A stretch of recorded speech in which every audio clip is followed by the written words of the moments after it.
Welcome.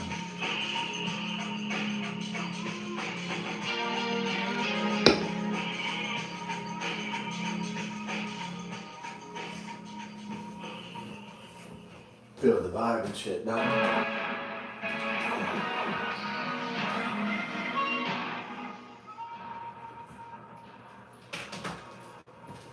On the flow.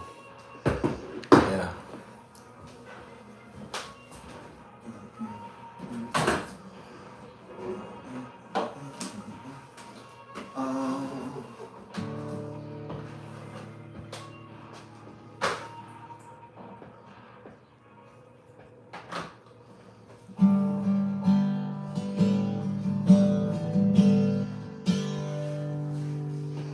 Yeah. It is time. Yeah.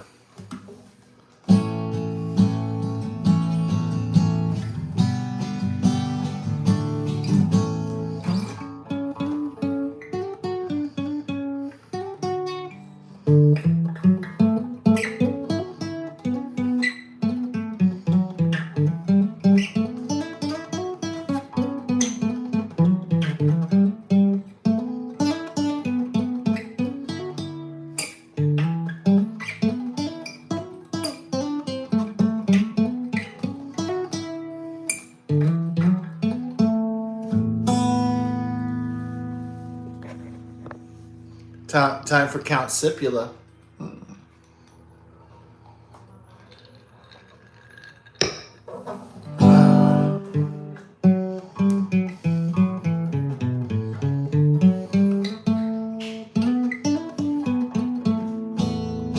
We're gonna drink, we're gonna dance, we're gonna sing, we're gonna walk, we're gonna talk. We're gonna do almost everything except booyah woo woo woo woo tonight. That would get the channel banned.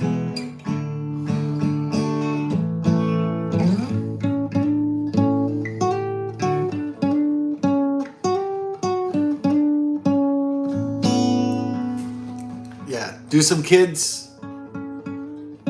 Is that what, I always said everything not for kids in case I say an F word or something? Or some sort of innuendo. Some kind of adulty type thing.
Angry now, like a bee. That's his nest has been disturbed, like coming out, like stinging.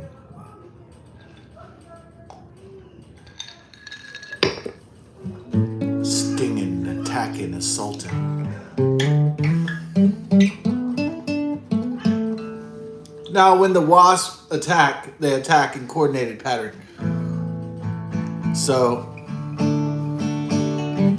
they try to identify the threat, home into the threat. The insectoid, like the AI, like the cyborgs, like the Borg. They try to find the threat, find the anomaly, use the algorithm, and then they precision strike when they identify the threat.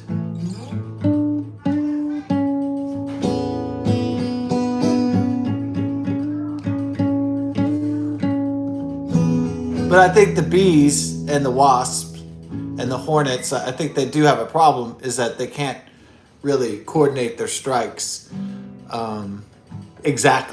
precisely, because they can't see. So they kind of operate by probably motion sensor. And so they really can't. So if you disturb the wasp nest, because you're spraying water, it feels like the nest is under attack, and then it gathers the forces of the wasps or the hornets, and then they hone in on the water and they attack, they strike, but they don't even know what they're striking. But they all, in unison, know that the nest is under attack, under assault, and the babies, they know that they're protecting it, so they attack, but they don't know that a human has the water hose. But they fly out and they try to attack something, but they don't always attack the human because they don't see the human. Yeah. I don't know. Bella's acting funny. I already took her out 1 billion times. I took her out in the morning. I took her out in the evening real late. Well, I got home I took them out both long walks late.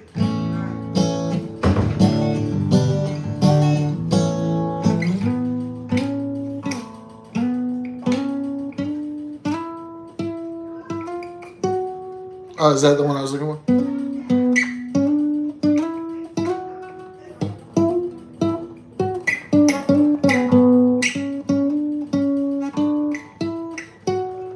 Oh, yeah.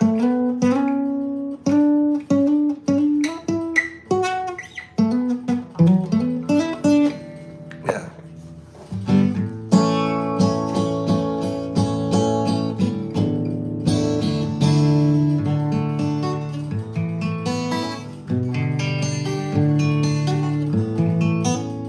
Now, if wasps and insects had great visual acuity, and maybe they had memories that humans disturbed their nests, then they could start attacking humans if they had that particular evolutionary wiring, but they don't. So they just get creamed out, you know? Insects just get...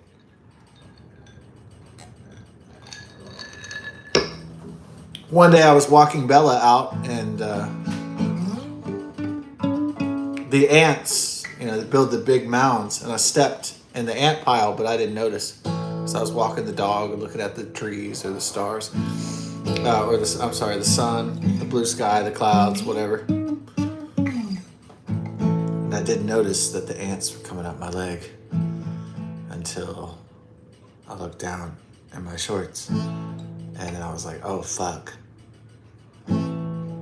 They're biting me everywhere. But they didn't reach my balls and my wee-wee, my penis. So they didn't. You know. But I was still like, ah. Well, at least they didn't reach my penis. And my balls were safe from multiple ant bites. At least my ball sack was safe. At least my ball sack was safe. My penis.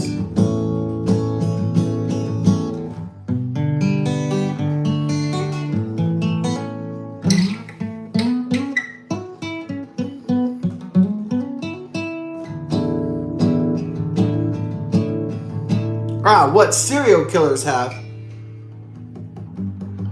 besides psychopathy and sociopathy, but what serial killers have is a propensity to hurt animals and wildlife and game, frogs and amphibians, insectoids, any kind of animal, you know, squirrels. So If you accidentally stepped on a frog when you were a kid and you felt guilty about it, that's good. It means you're not a psychopath. Congratulations. Because you feel sorry for the life. Now, if you didn't, that's bad.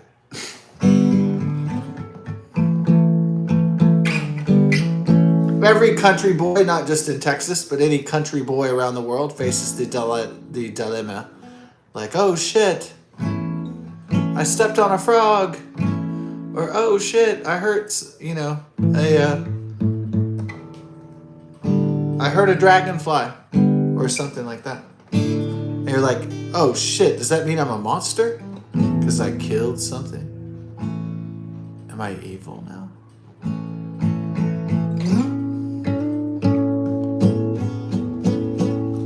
But then eventually the kid realizes, well, yeah, I didn't mean to do that. It was an accident, but I didn't enjoy it. It was awful. And then so they say one of the hallmarks of being a psychopath or serial killer is being a child and you enjoy hurting living creatures and torturing it.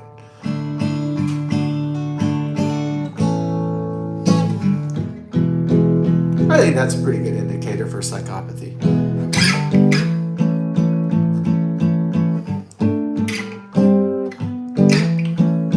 This is different between self-interest and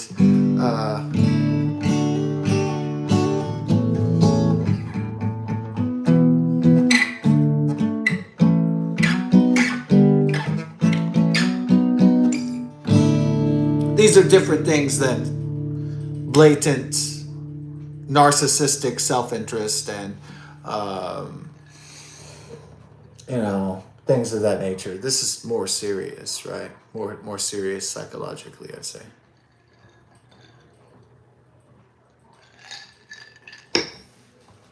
This is more serious than indifference if your rival dies or something like that. This is a bit more serious.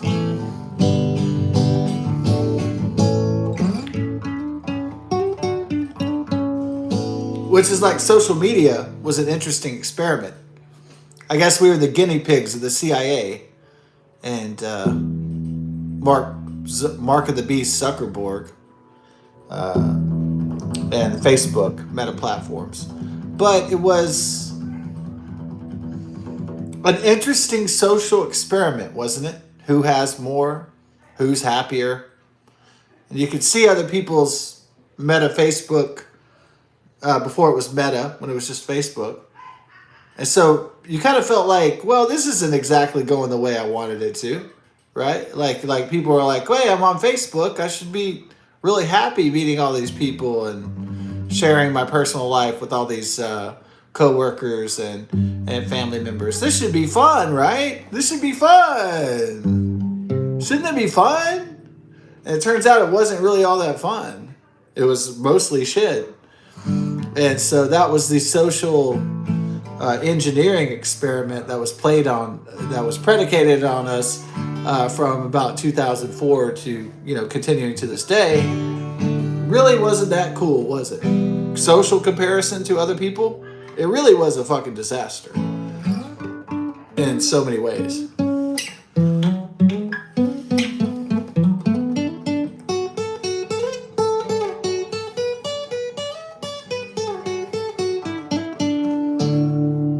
No, you didn't have it just like, nope, you didn't just have it like keeping up with the Joneses.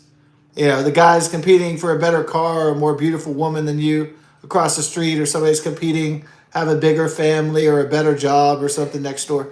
No, it was like, you saw it like all the time. You got addicted to the digital fantasy world of Facebook meta platforms. And it just was a big fucking disaster, wasn't it? It's still a major disaster. I'm really glad that Facebook has gone the way of dinosaur. I'm glad that only old people really use it. There's some younger people that use it. Mostly it's a dead platform. And And I'm glad the Mark and the Beast Zuckerberg fucking bullshit metaverse failed too.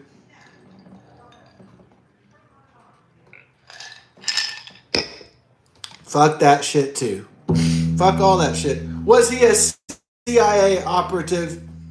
Was the whole thing for the Patriot Act to spy and collect all the data from bleed our data and steal our privacy from all American citizens? And, you know, perhaps it was. Yeah.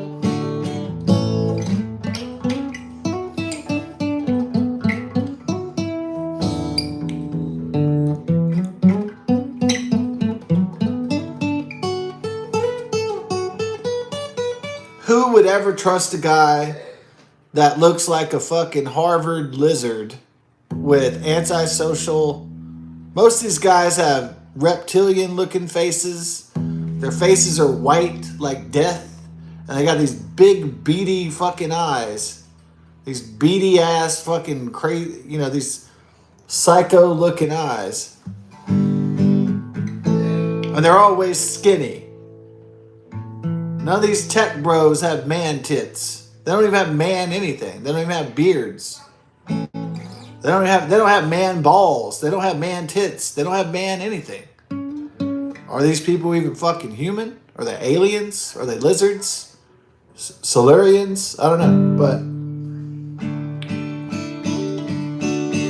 they don't seem to reckon human emotion and feeling like other humans do they? They don't seem like real humans to me. They seem like these blank, demonic vessels. That's what most of the tech bros seem like to me.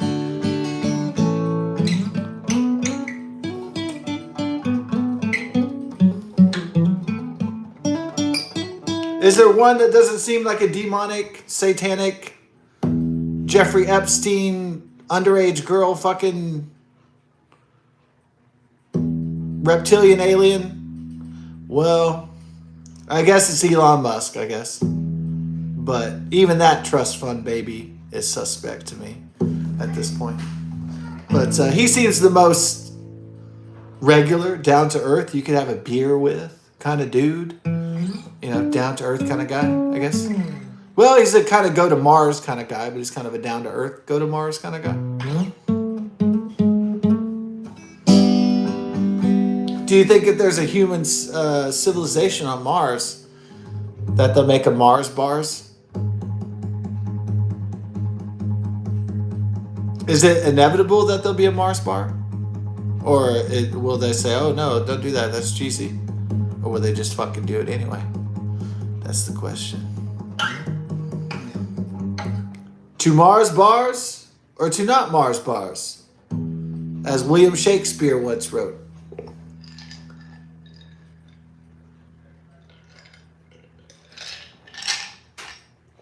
To William Shakespeare and all his great poems, plays, writings. Philosophical understandings.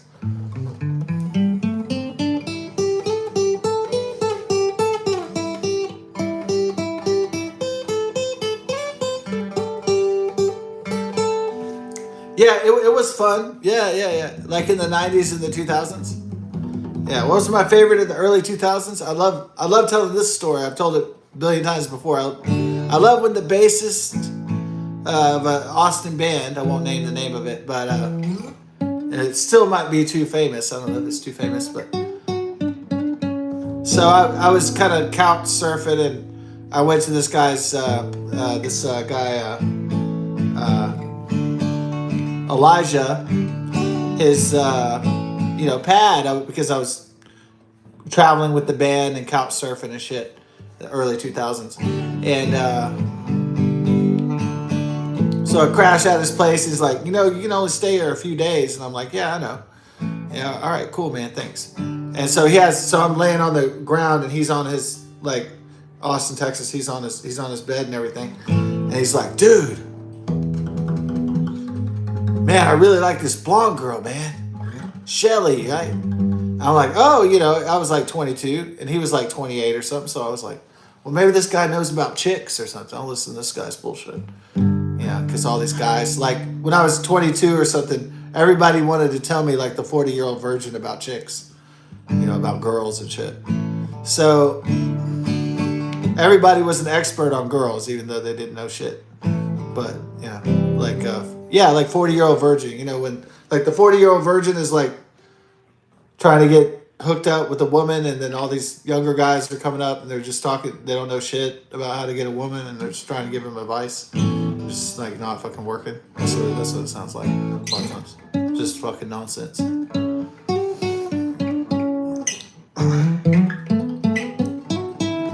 Oh, but some people say if you never had a woman, then you never had woman problems. And they're like, hey, you dodged bullets, baby. I don't know. Some people say it's better to have loved and lost than never have loved at all. So it depends on what most guys are saying, like, screw women and like, Andrew Tate, fuck hoes, make money, fuck that shit. All right, so that's like more like the internet culture, right now. But that's the manosphere has been going for at least 20 years or so. So at least in self-help and internet. But so Elijah's like, so Shelly, like, she came over here and she was in my bed, like right here, and we were hanging out the other night. And she got in her bra and her panties. And I was like, yeah? Bra and the panties? And he's like, but then she left. And that was like the end of the story. She was teasing me, man. Shelly came in the bra and the panties. And then she left. I was like, yes. Are you telling me a non sequitur story? A story that doesn't really have an ending, doesn't have a point? When he said that she just left, I could have went bum bum bum bum bum, like played the Seinfeld bass, because it was like a show about nothing at the time. A show about nothing. Yeah, imagine that. It's not just a show about nothing in New York City, right? It's in Austin, Texas, dude. There's a show about nothing going on in Austin, Texas, for sure. I should have learned. I should have picked up his bass and just played Seinfeld. Learned the riff for Seinfeld.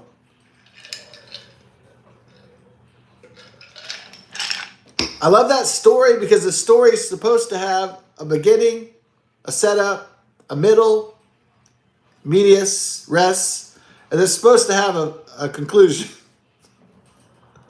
Storytelling 101. Storytelling 101 is supposed to be the beginning, Genesis, and the end, Revelation. And the middle part, Jesus Christ.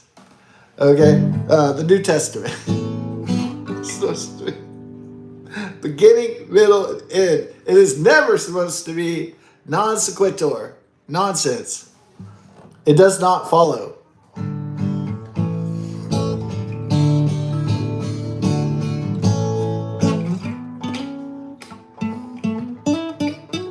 But he gave me the non sequitur story, and I've been so entertaining about that. I've been so entertained by that. He told me that story.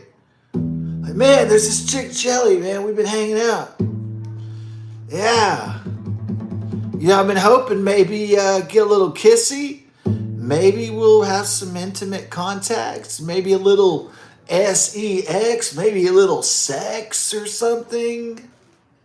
You know what I mean, man? A little intercourse, get laid or something. What? Okay, anyways.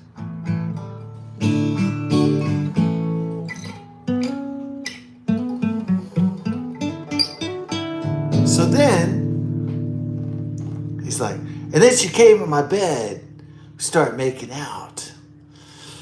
And I thought, this is it. And she's in her underwear. She's in her panties and her bra. And it's about to happen. And then she left.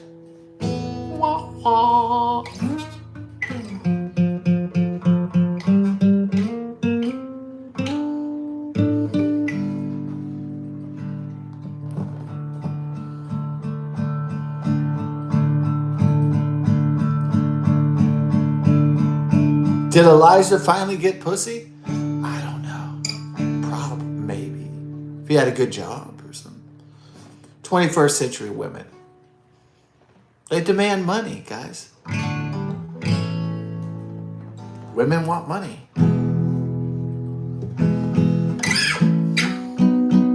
If you had money, yeah, I guess. If you had a good career, you probably got some is ass. Get some is ass. Probably got some is ass. Did he get to replicate his own genetics? He might have gotten to reproduce his own genetics into the next generation.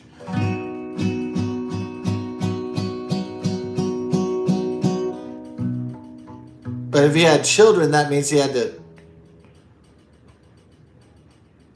change diapers and wipe baby's ass and piss and change the shit.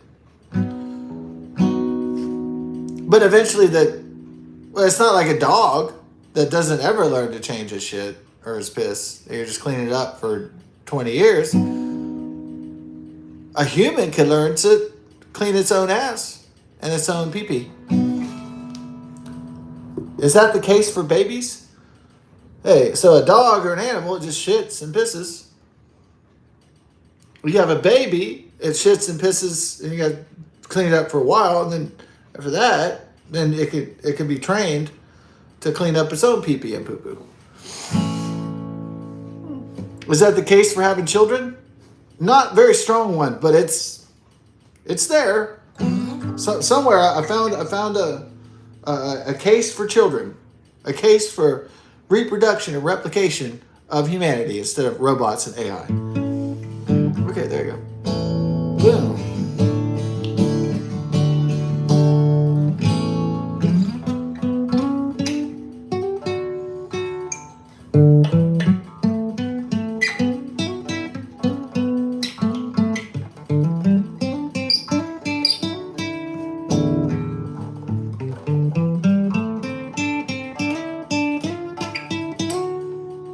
Wait.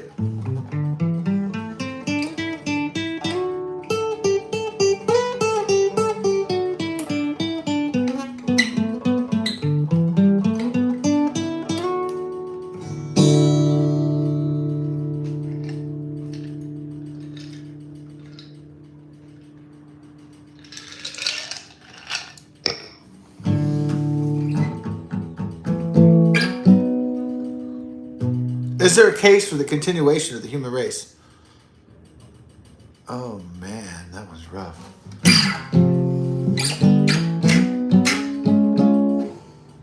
Well, can't be having sex with robots now.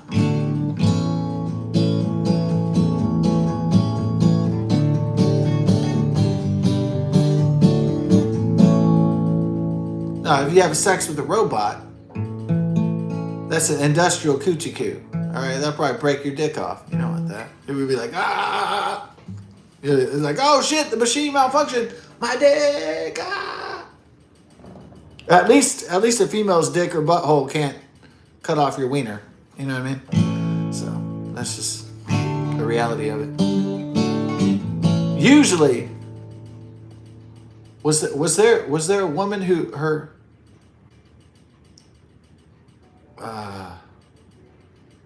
did she have a vagina that cut off a dude's wiener? No, I don't think so. No, it was something else. It was like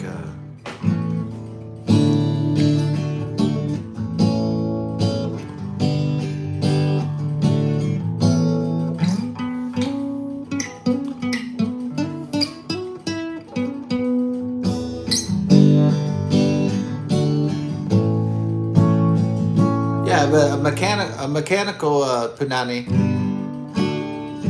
that's gonna cut off many a wiener. Yeah, that's gonna suffocate ding dongs all over the world.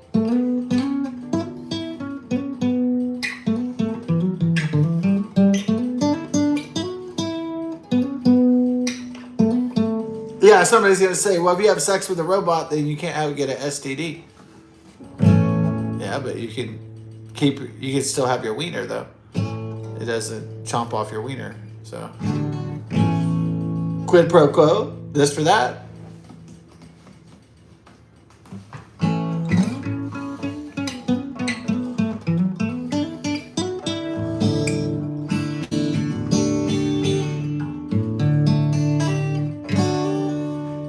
Yeah. So the tech bros are like, oh yeah, we're gonna have AI training data. We need more data, more training data.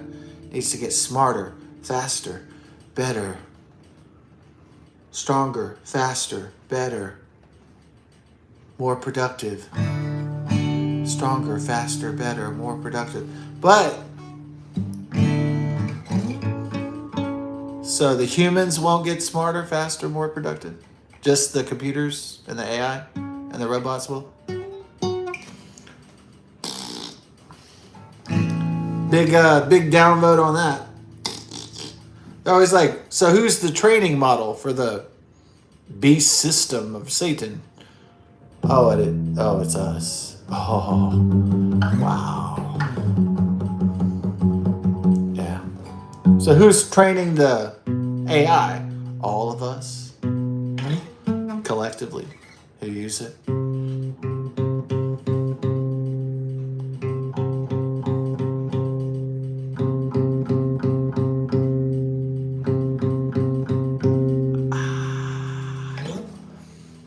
Well,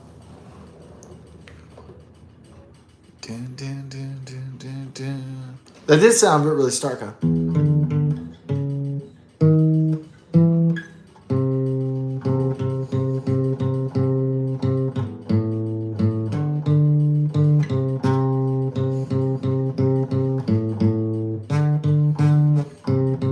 The robot matrix will consume your soul.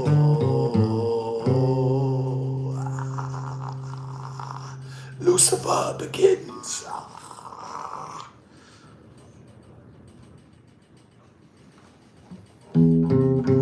Lucifer.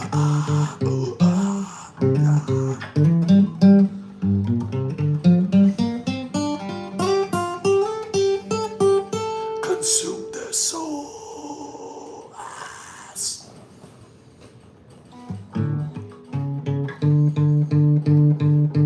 Consume.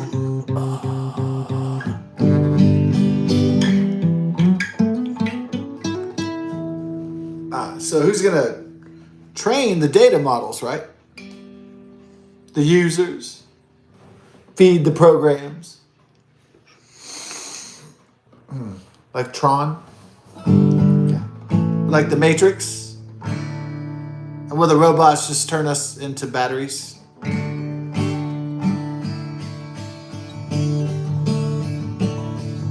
Because of our unique ability to create electricity internally, we'll just become batteries for the Matrix. The Satanics. The Satranics.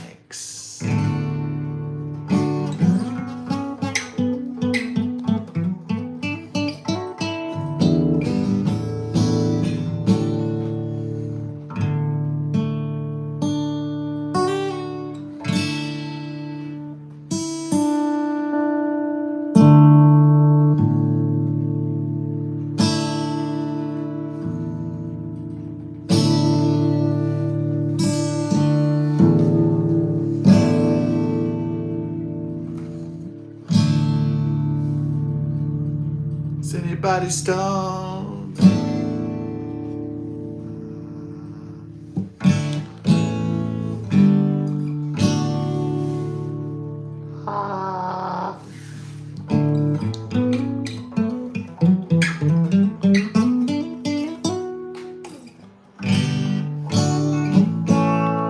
Everybody excited to become a car battery?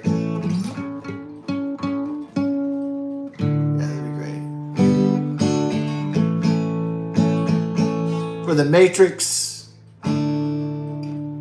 AI machines.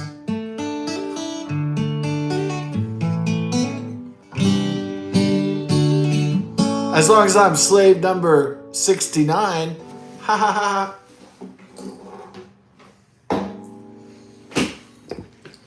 Slave number 69, please.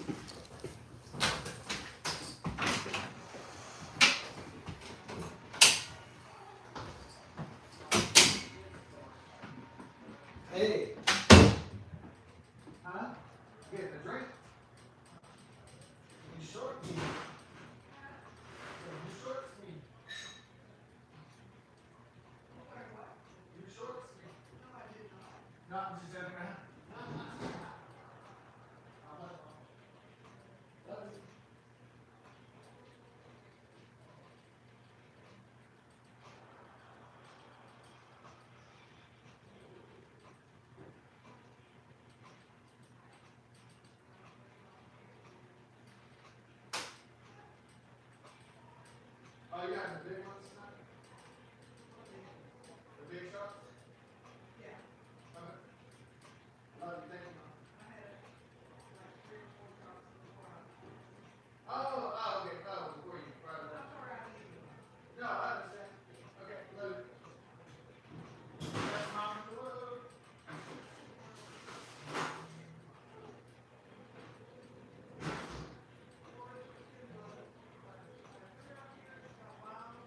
She got hit by Bella? Oh. Oh, no.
Yeah, get it mixed.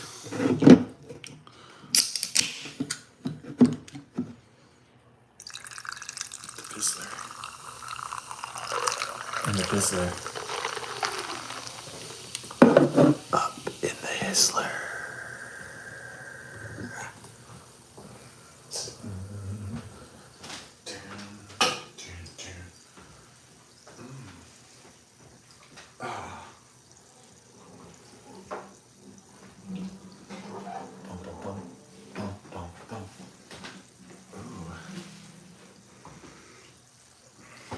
Mix it up. Yeah.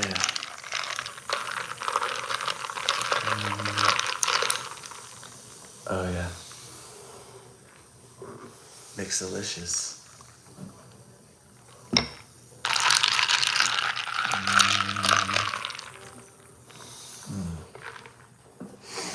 All right, we mixed up the next drink, and then we're gonna go get the beer. Yeah.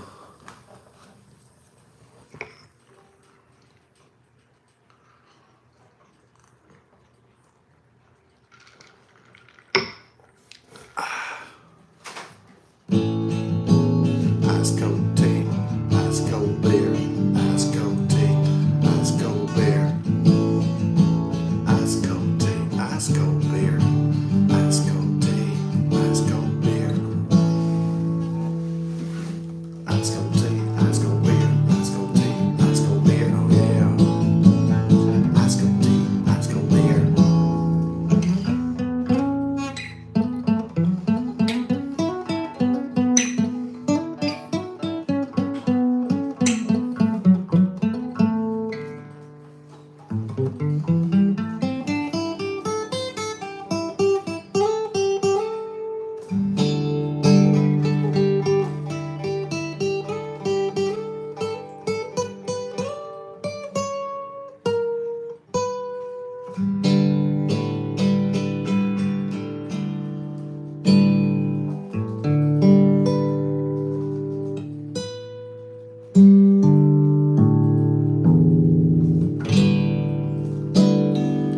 yeah, some people said, oh, they stopped making pennies?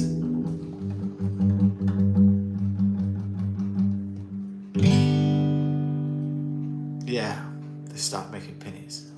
The 1 cent.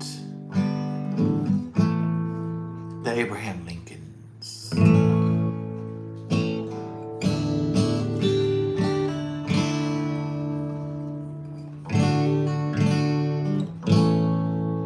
In The Dark Knight, Harvey Dent, played by Aaron Eckhart, who becomes Harvey Two-Face Dent.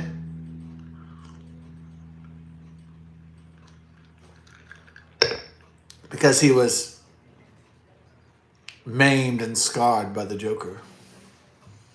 Turn him evil. The coin he has, though, I stopped it when I was watching it one day because I recognized that coin because I have a photographic eidetic memory. And the coin was a Liberty dollar from 1922. And I have more than a few of those in my grandfather's coin collection that he gave us when he passed away. The Liberty dollar. Oh, that's a beautiful one. It has like an angelic liberty coming out with a flame. It's a beautiful one. Did my grandfather leave us any pennies? Yeah, he left us several Lincoln and wheat pennies. He's got some that are like encased. Like, so hopefully maybe, yeah, if, you know, the more coins I have and the more they phase out coins, some people will say, oh my God, you're phasing out our life. Because they'll say it's the digital mark of the beast and the digital currency and the digital dollar and the bullshit. And yeah, I guess so. But mark of the beast, Satan, Lucifer, and all this other stuff, say that's scuttlebutt. And I'm not saying it's not real. I'm not saying that Lucifer isn't trying to enslave us through money, control, and power and technology. I'm not saying that that's not happening. But I will say this.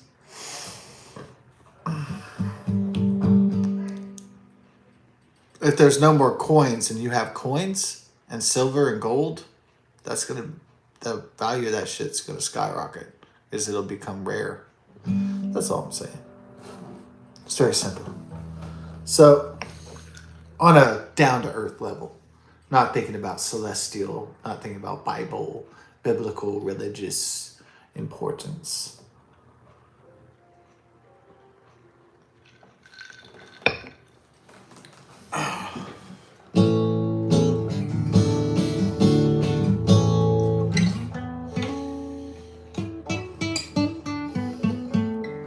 I'm just saying, if they've been making pennies for the last 236 years, you've got some.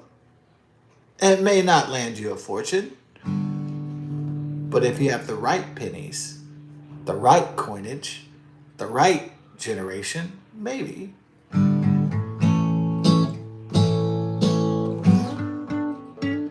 So if your grandfather or your grandmother dies and leaves you some coins, check them out. You know, you never know what they got in there. Investigate, study it. Do some R&D, do some research. You never know what you might find.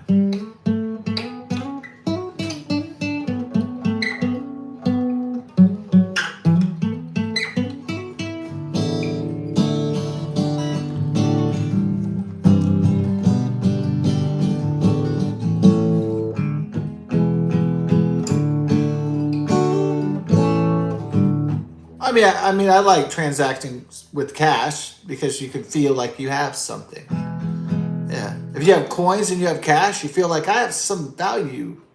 I'm getting something. I get it. It's a great feeling. I have stuff. Nothing wrong with that. People like stuff and toys, and animals like shiny objects and plush animals, and that's okay. But I'm not a proponent of digital currency. I think that's bad. Okay, maybe we should have diversity of currency. Yeah.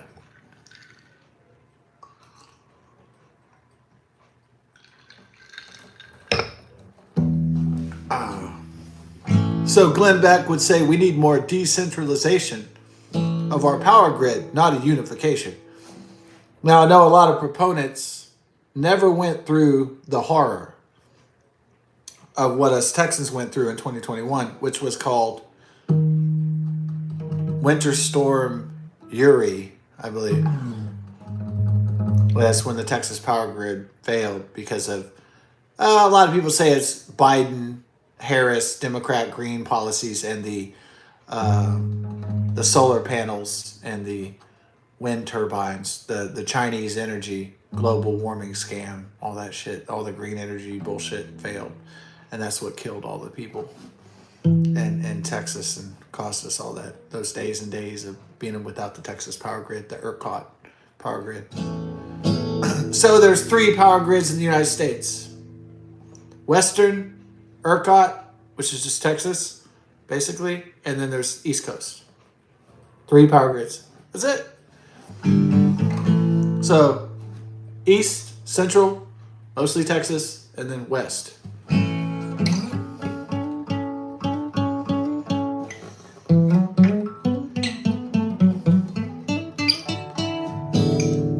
right. And Winter Storm Uri. It's weird to say in Texas. There was a winter storm, but there it is. Took out the power grid in 2021, I believe, February, I want to say. Why did so many people die that weren't?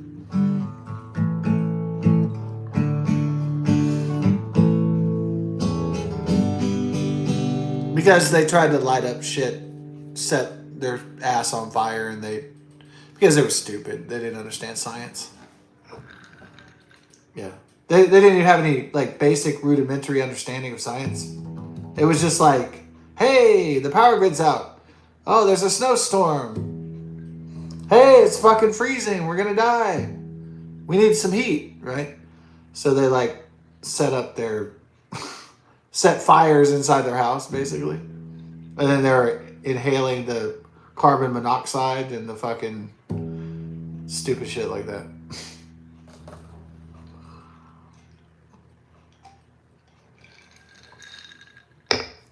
Really stupid shit. Setting their ass on fire. Dumb shit. I mean, I can't expect that anybody would know about rudimentary science, elementary school science. Breathing carbon monoxide, breathing gas, breathing fumes, bad. Breathing air, good. That's just elementary, dear Watson. And so a lot of people died because dumbass shit like that.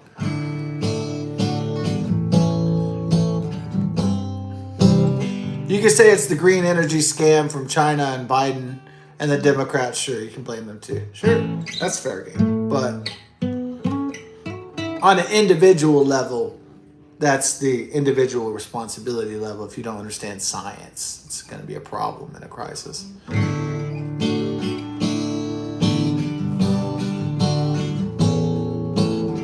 Basic science.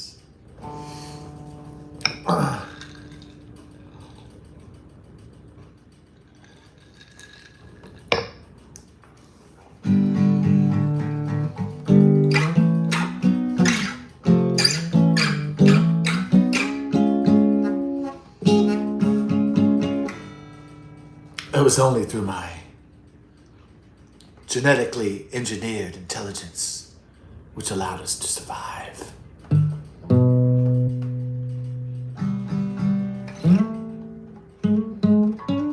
No, the Wrath of Khan.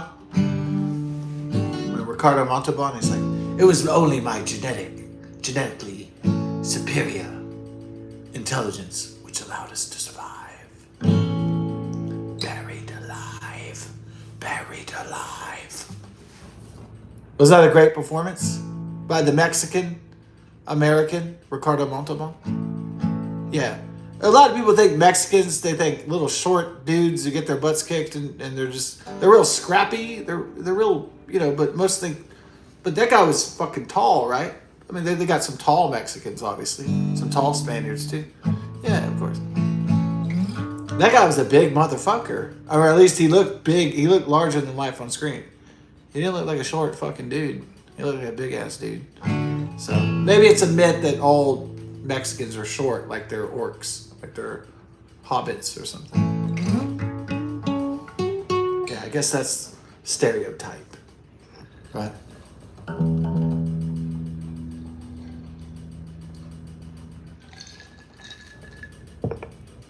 That was a big ass motherfucker, Ricardo Montalban.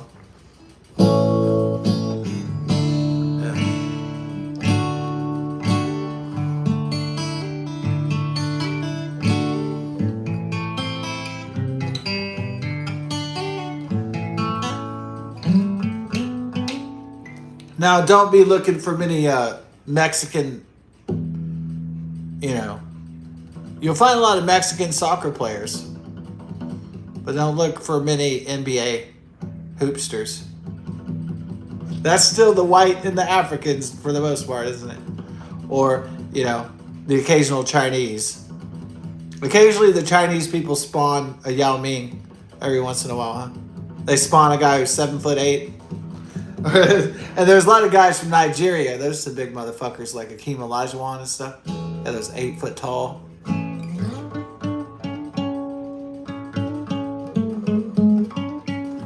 Yeah, I love that when I was in middle school, in Texas, and the Houston Rockets won the championship in 1993, 1994. And they had Hakeem Olajuwon from Nigeria. He was like, "Believe in the championships. Believe it again." Oh, Nigeria is in the news. Not because of Hakeem Olajuwon. Oh, Nigeria is in the news because of the government and the Boko Haram's persecution and murder of Christians.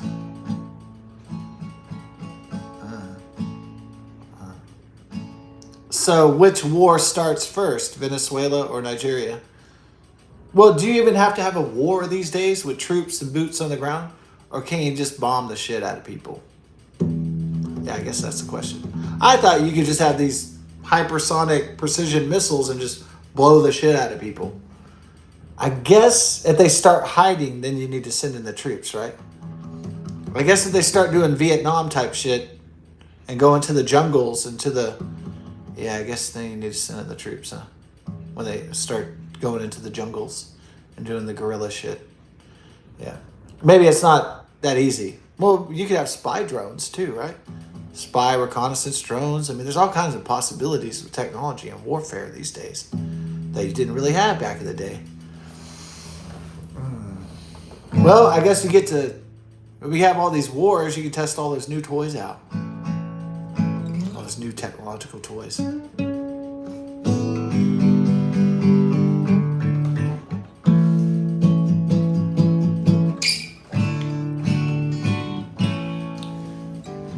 Yeah, I guess with Venezuela, with Maduro, they'll just bomb the shit out of the narco sites.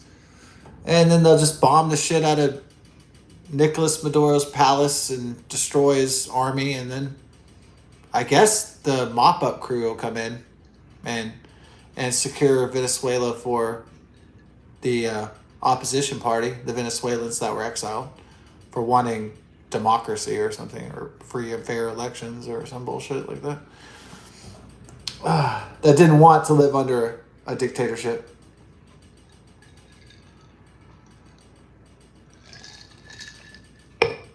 I wonder what kind of ass whooping the Nigerians are going to get. What kind of spanking. Believe it again. Believe in the championships. Houston Rockets. Believe it again. Believe in the championships. Remember that believe in the championships. Yeah, so they had this poster of Hakeem Olajuwon in my PE class back in the early 90s, when 93, 94, or whatever, 92, 93, 94, and it had Hakeem Olajuwon, and it had him sweaty, and he had the basketball, and then the poster said, work.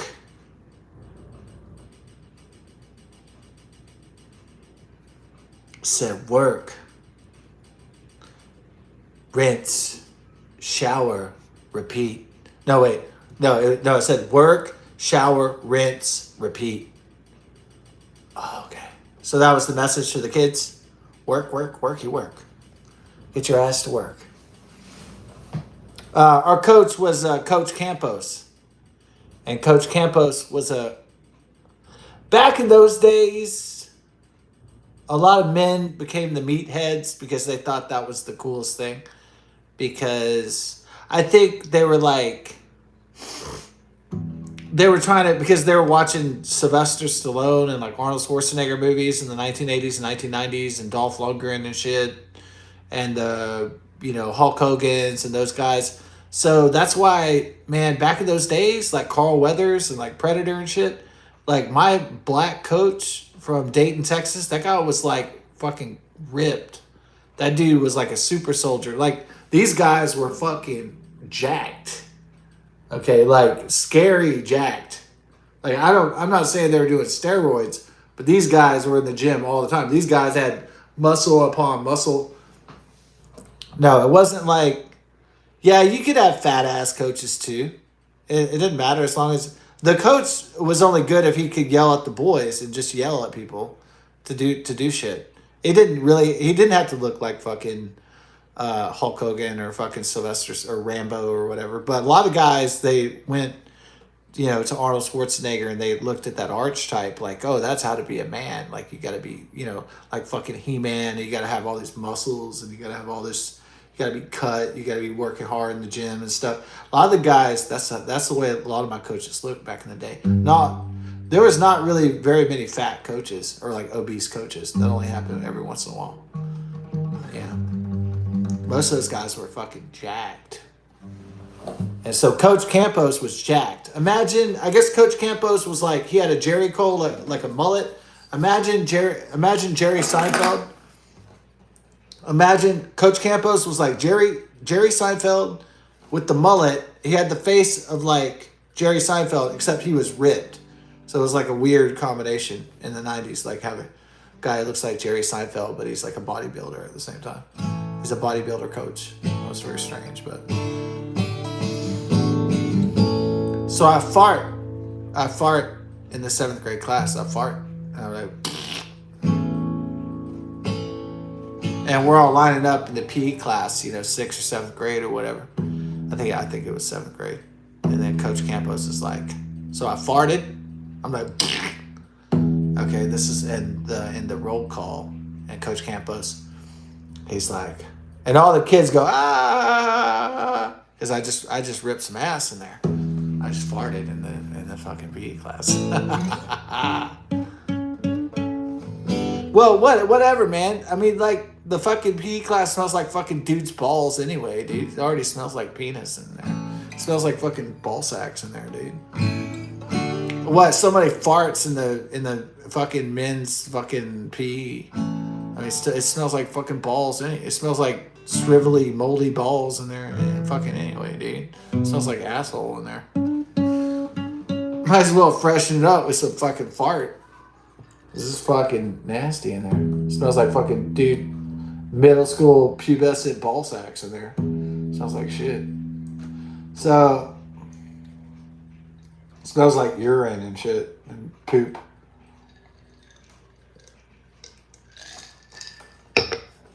Yeah, I'm gonna rip a fart in the gym class, dog.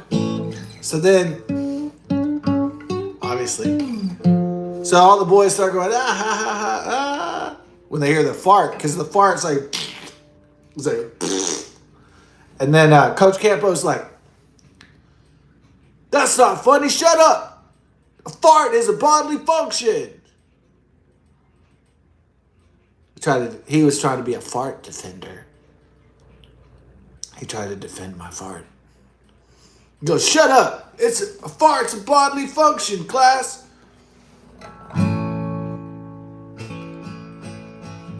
Is that the complete story? That's it. It's not a non sequitur story because it has a beginning, a middle, and an end. Boom. There you go. That's all you need to do is tell a story, right? It just can't be non sequitur, which is it does not follow. As long as it has a beginning, a middle, and an end, you have a story going on. So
These guys didn't just get ripped in their arms or their chests.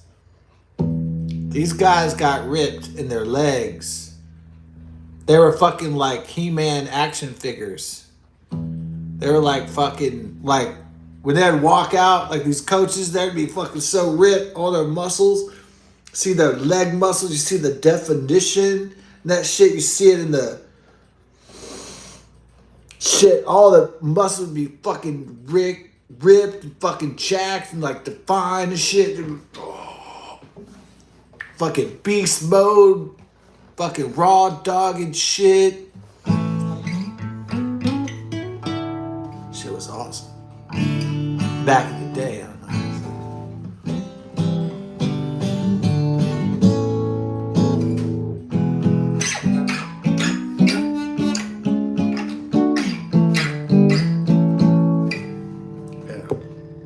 Thank God for Coach Campos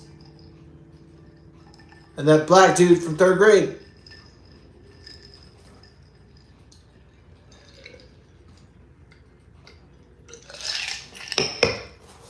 Maybe it was back in the day, a lot of the black dudes, they saw like Carl Weathers and how jacked he was in Predator and Rocky and stuff. And they were like trying to work out so they could look that jacked and stuff.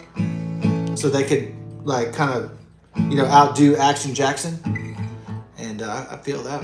It's true. Maybe guys thought if they got enough workout, maybe they'd get enough, you know, put out. They get enough, they'd get some more ass too. If they were like jacked up, manly men and stuff, maybe if they got more muscles, maybe they get more, you know, more pussy or something like that. That's probably part of it too. It's part of the psychology of it. Because you got to always take care of your opportunities. Oh, is that opportunities, but you put punani in it? Yeah, it's opportunities. Opportunities. Well, I thought it was brilliant.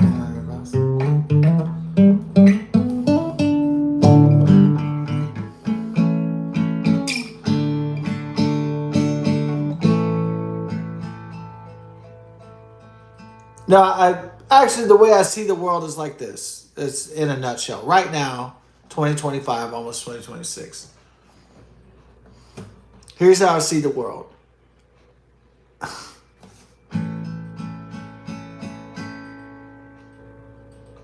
Yeah, I see it in terms of power, money, and control, and all that shit too.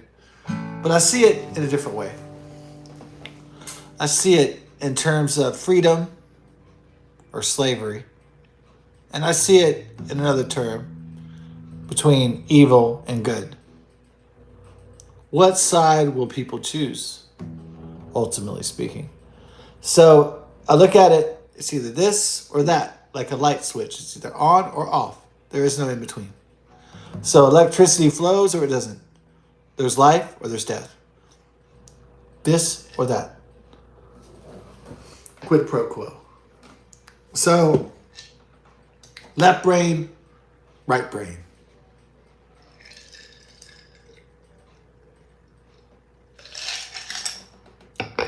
There are things in life that are polar opposites. Yin and yang, night and day. Black or white, but not in the racial sense. As a construct, an idea.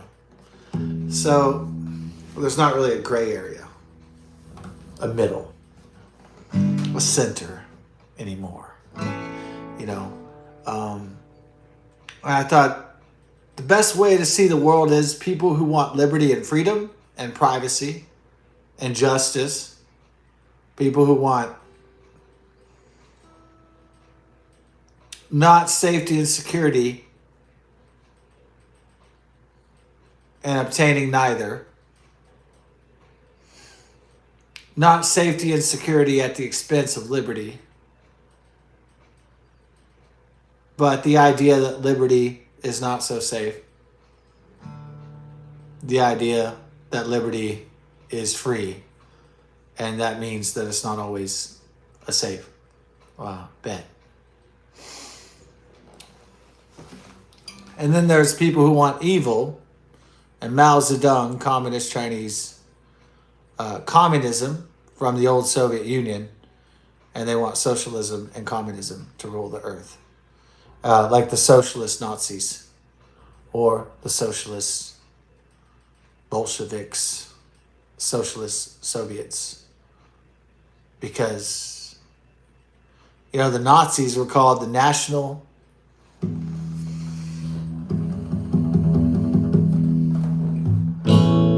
Socialist Party. And what did the USSR mean? The United Soviet Socialist Republic, the USSR.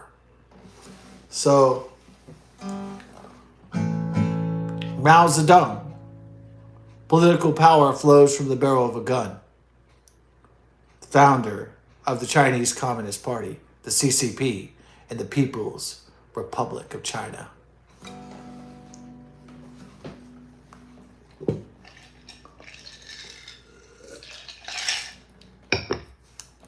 So, the choice is, do people believe that political power flows from the barrel of a gun? Or do they believe that it flows from the wisdom of truth and of democracy and liberty and justice for all?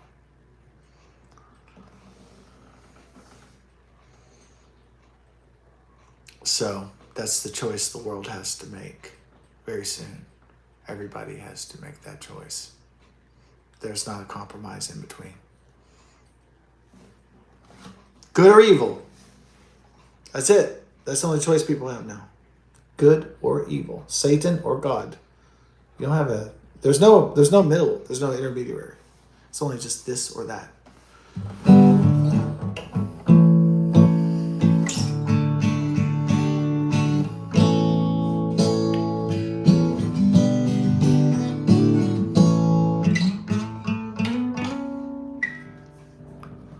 For my part, the world cannot be controlled or dominated by the Chinese Communist Party. They're too evil. They're too atheist.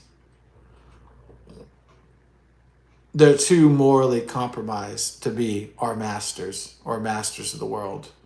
They cannot be allowed. Mao Zedong and his filth of communism cannot be allowed to rule the world. Never, ever. And every nation in the world should stand up and fight against the Chinese Communist Party and stop them before their reign of global conquest and terror really begins.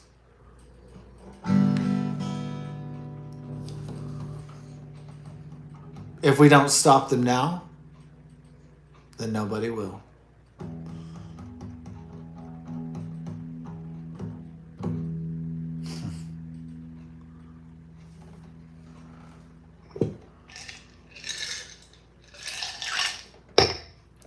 We must make sure the CCP and the communists perish from the earth like the Soviets. And like all communists and socialists, there's only one place where they belong, which is gone, dead, destroyed, disappeared from human events.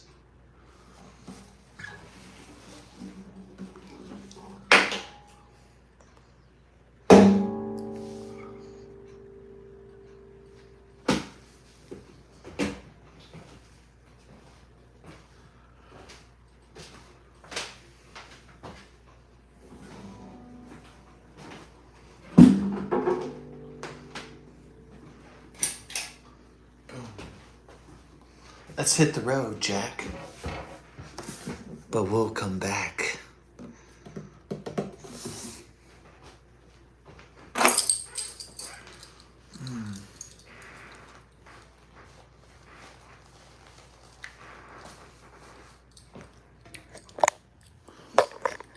Perhaps you like a world where there's just seashells and not bullet shells.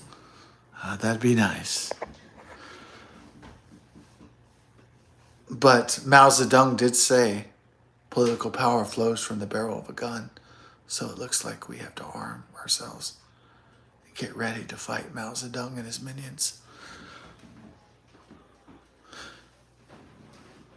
It's not just a physical struggle.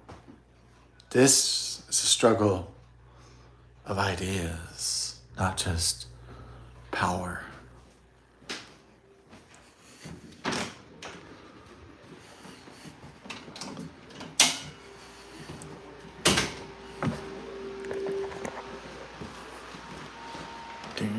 So we're gonna drain the wizard down.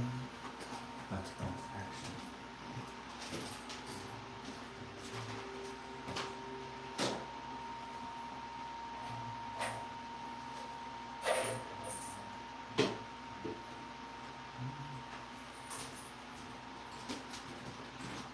The poopity. I felt the poopity. Ooh. Alright, so we're gonna take a shit. Yeah, I kind of felt it, kind of.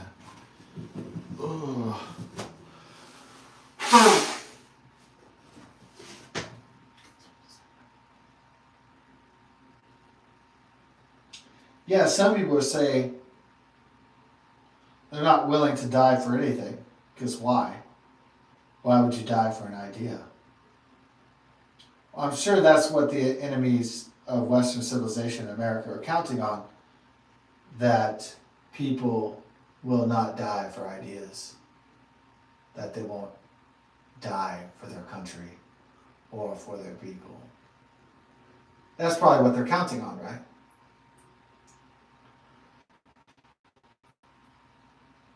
That people will just roll over. I'm not dying for ideas or ideals.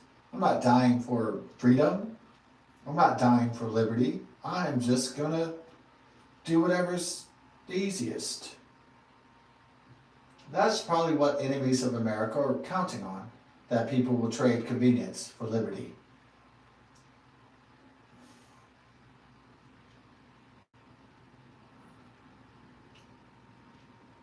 That's probably what they really count on.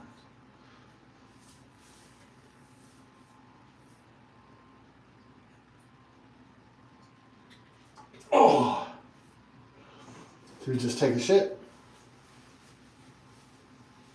Let's drop some. We're dropping some bombs like they did in Iran in the nuclear facility. Dropping some bombs like they're about to do in Venezuela and Nigeria. Christian genocide. Well, look at it. Drop bombs for very little political blowback on that one. Believe it again. Believe in the championships. Houston Rockets.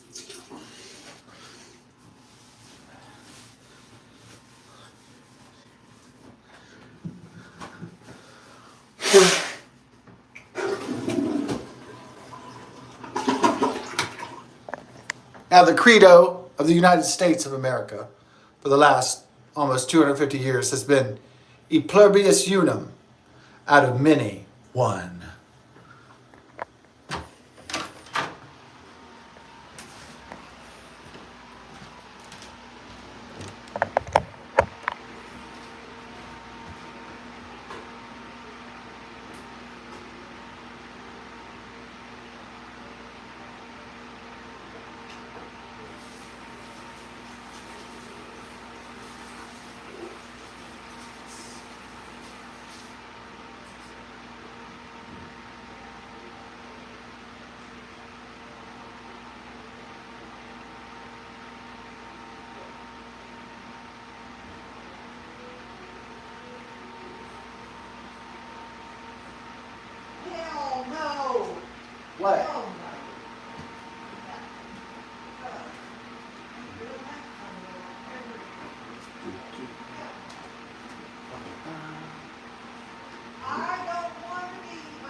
here we go.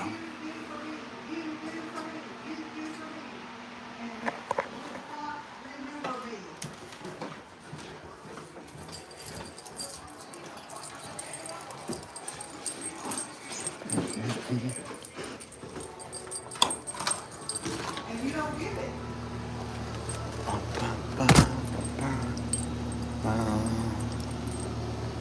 Alright.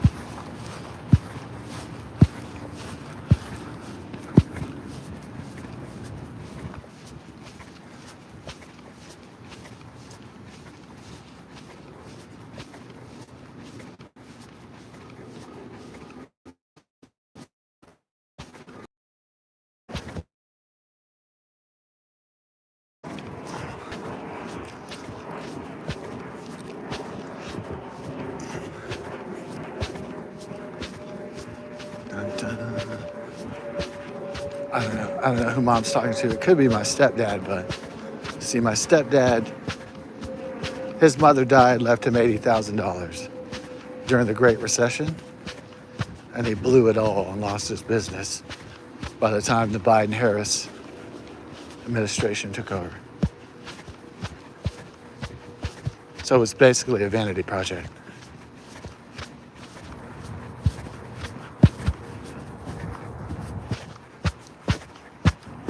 So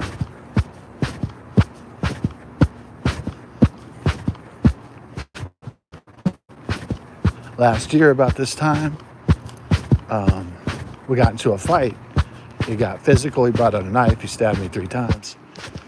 And I only dropped the charges because of my mother. Now, otherwise, if my mother was dead, that guy would be in chains for years. And his life would be fucked.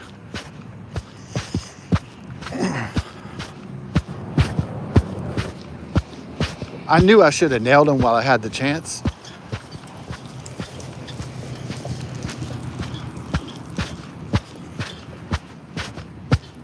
But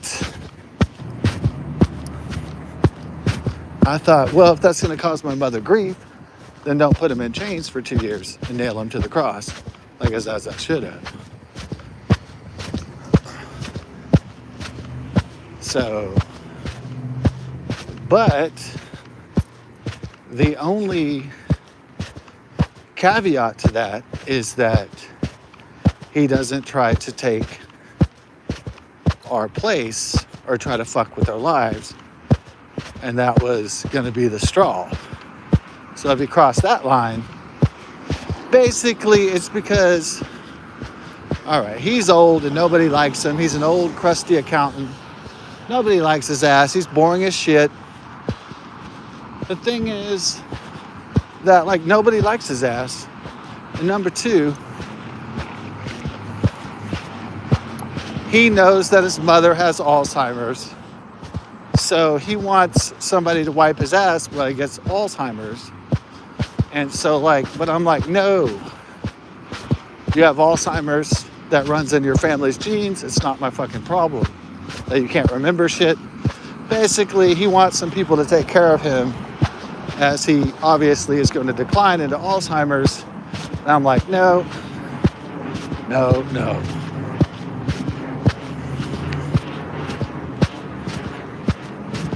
So you've all been about yourself your whole fucking life, and then when you get Alzheimer's, then you want us to help you out after you fucking treated us like shit your whole adult life. That's not how the ball is going to bounce, baby. So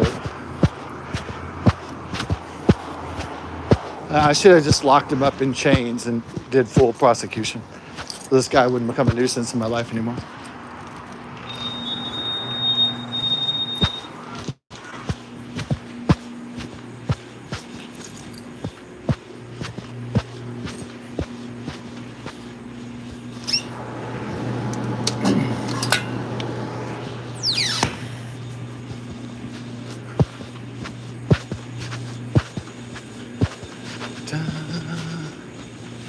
Hey.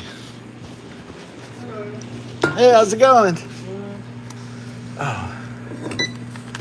Just a mega for tonight, please.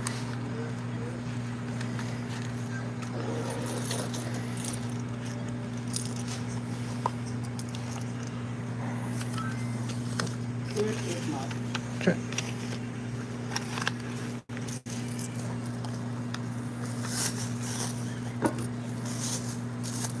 Got 9 right here.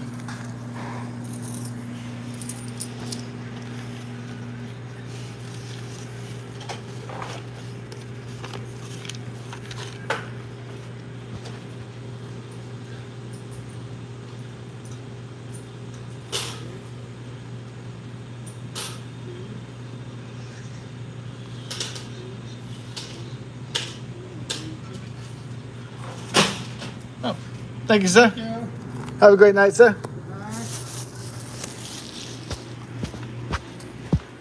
So, yeah.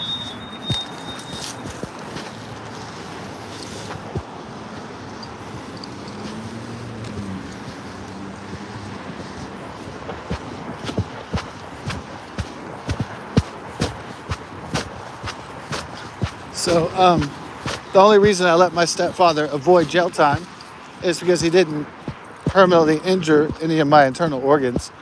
And then also because I didn't want to bring my mother any grief, more grief than she already has.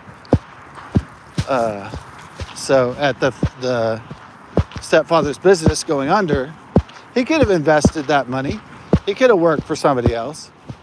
But he thought he was going to be the king shit. And so, his own ego and pride only cares about doing what he wants to do, motherfucker. Never really thinks about what other people want to do.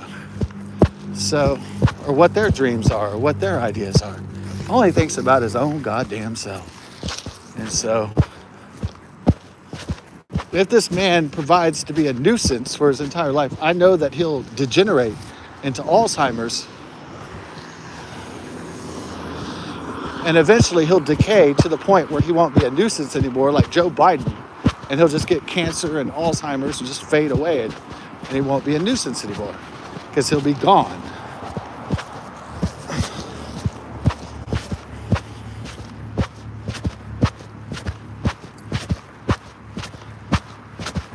So I don't know if she's talking to my aunt. It set off my mom saying move to Arkansas with my grandma, because my grandma is crippled after 2 strokes and my grandpa has severe dementia. My step-grandpa has severe dementia, so that's not going to work. I'm not leaving Houston, Texas over my dead body. I was born here, I'm going to die here too. So I decided that.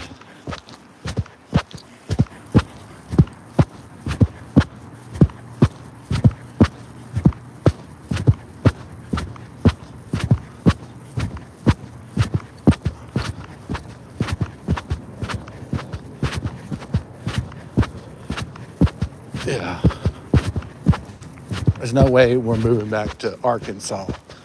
That was a disaster. It's pretty there, but it's really boring. That's the thing. Yeah.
Who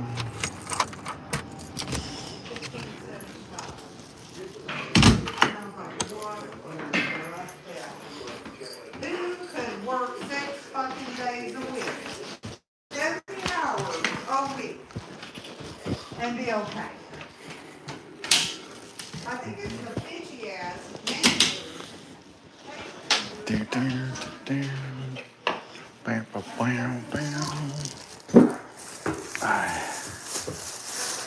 managers. Like and also I did not know there's keepers that do all the money. They enter, register, they tally and everything. I started to ask one of the managers today, hey, is there any way to find out how many sales I did today? 'Cause I know I did a lot. But, I didn't. But anyway, you know, if they hire me, who's it? I don't like the job anyway. I don't know what I'm gonna do, but, you know, I gotta do something. I said, I don't know what I'm gonna do, but I don't know why I couldn't get a job at Home Depot. All, 1950 Holdsworth and Grand Parkway had turned me down. I don't understand why. Maybe because I wasn't working. Maybe if I apply now and I'm working, I'll get a job.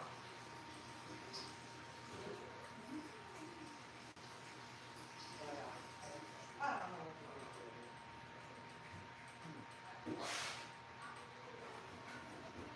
Tuba. Tuba just scooted her butt against on the floor.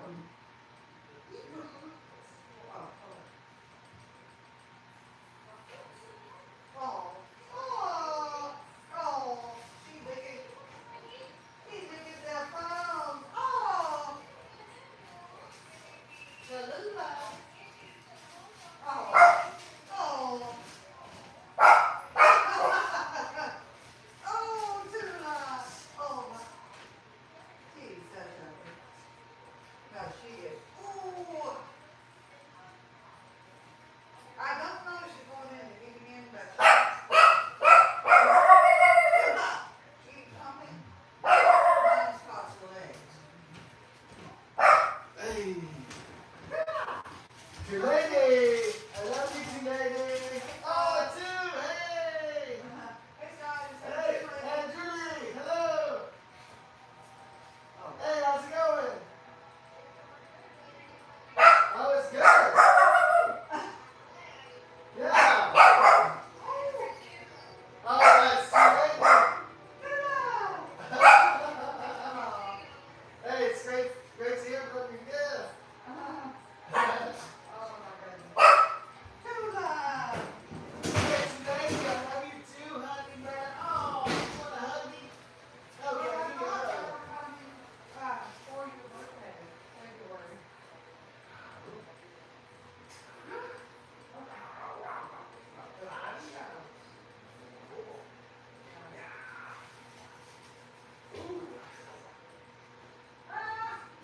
But you gotta bring the bedside notes, and Scott does not mind helping at all,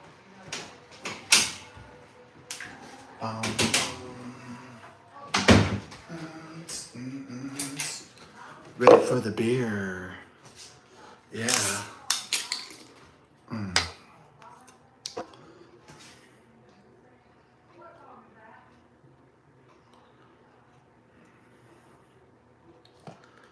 Pour the beer. Yeah. Y'all want to hear what's up? Of course y'all do. Time for what's up. Okay.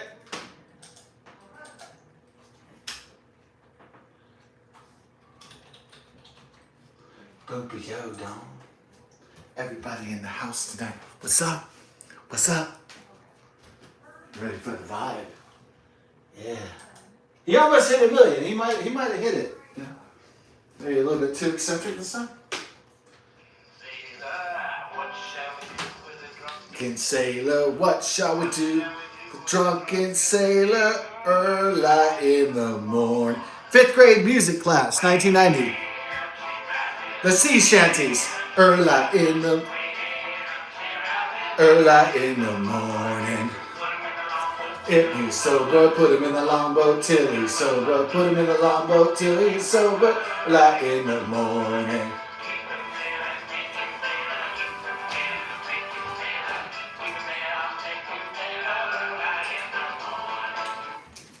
Was it too eccentric? What's up?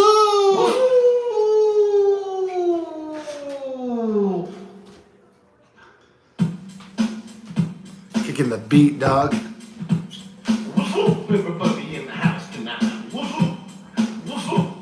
What's up, everybody in the house tonight? Boompa, it's called Boompa Yo. Yeah. Yeah, he's a guy out of a musician out of Arizona. What's up, everybody in the house tonight? What's up? What's up? I came here knocking down your door. I came here looking to hit the floor. What's up, everybody in the house tonight? What's up? You got those 1980 synthesizers still? Everybody in the house tonight. What's up? What's up? What's up, everybody in the house tonight? What's up? What's up? I see you shaking that booty thing, and you be shaking like a hurricane. What's up, everybody in the house tonight? What's up? What's up? What's up, everybody in the house tonight? What's up? What's up? What's up, everybody in the house tonight? What's up? What's up? My arms are flailing, my bones are rocking, and if I can't hear you, then don't be talking. What's up, everybody in the house tonight? What's up? What's up? What's up, everybody in the house tonight? What's up? What's up? What's up, everybody in the house tonight? What's up? What's up? My name is Tupac, and I like it here. If you want me to sing, then pour the beer. Cause I've been parched and I need a brew. On second thought, I might need a few. Cause drinking and styling they go together. And don't you want me to get No better. Most better? Mo better. Most better? What's up, everybody in the house tonight? What's up? What's up? What's up, everybody in the house tonight? What's up? What's up, everybody in the house tonight? What's up? What's up? What's up, everybody in the house tonight? What's up? What's up?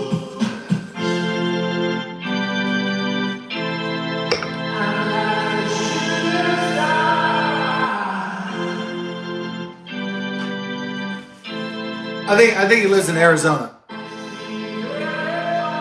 would say it's Arizona.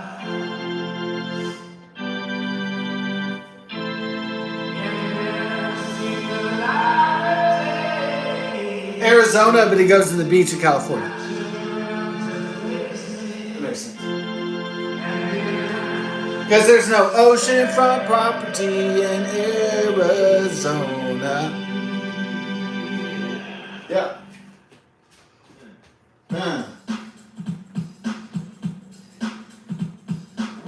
Everybody in the house tonight. What's up? Everybody in the house tonight. Come on, y'all. Come on.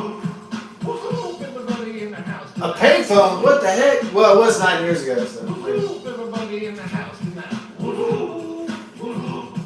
This party in the outer space. Mr. Ball's feeling like no place. What's up? Everybody in the house tonight. What's up? What's up, everybody in the house tonight? What's up? I like how he's like going through the bar and shit. The walls are shaking, temperatures high. Kicking in the kitchen, trading food for thought. What's up, everybody in the house tonight? What's up? What's up, everybody in the house tonight? Come on, come on, come on, move it. What's up, everybody in the house tonight? What's up? What's up? Do you see the light? Yeah, it's over there. Glitter on the face and black potato. What's up, everybody in the house tonight? What's up? I like how he like goes by the supermodel picture, but like he doesn't have a chick. Does he really have that car? He just like got his friend to like let him do it. Everybody in the house tonight. Everybody in the house tonight.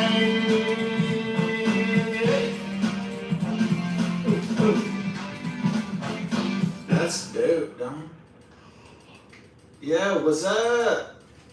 Jamming the what's up tonight? When it hits, yeah. Yeah.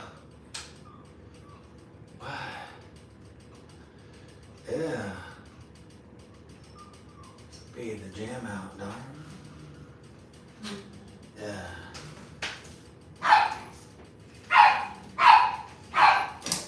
Oh. Been hearing the dogs all day. It's a doggy dog world out there. Yeah. So was that a good jam out? That was a good jam. Yeah.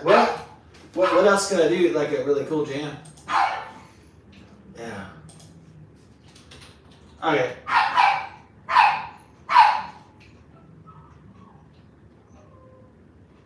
Hey!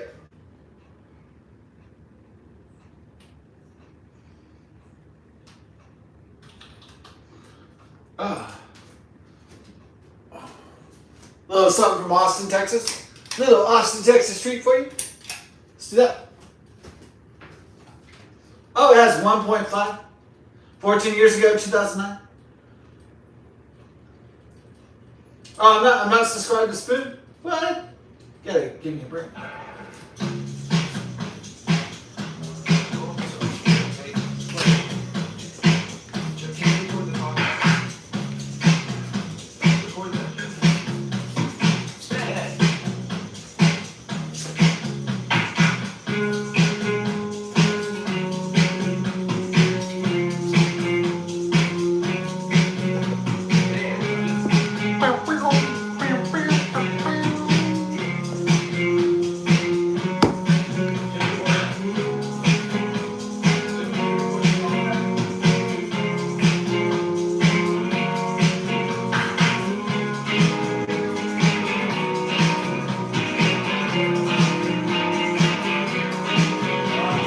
Bet you got it all planned right.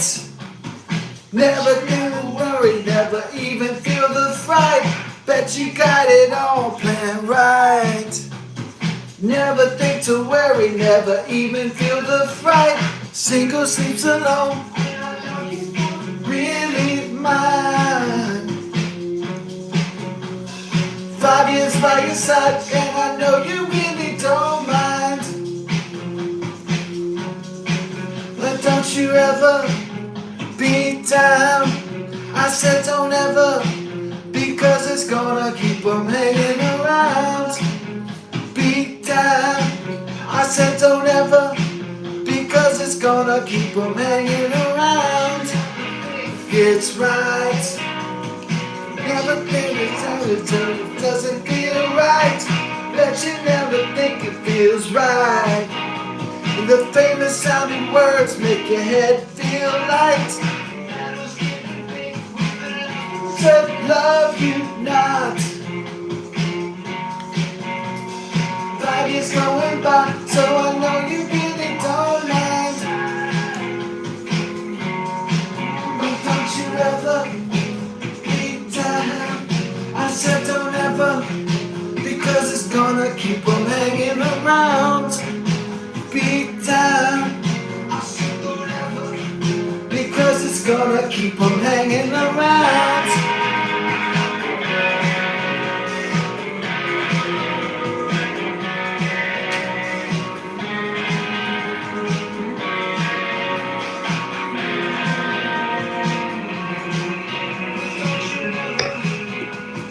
Down. I say don't ever, because it's gonna keep them hanging around.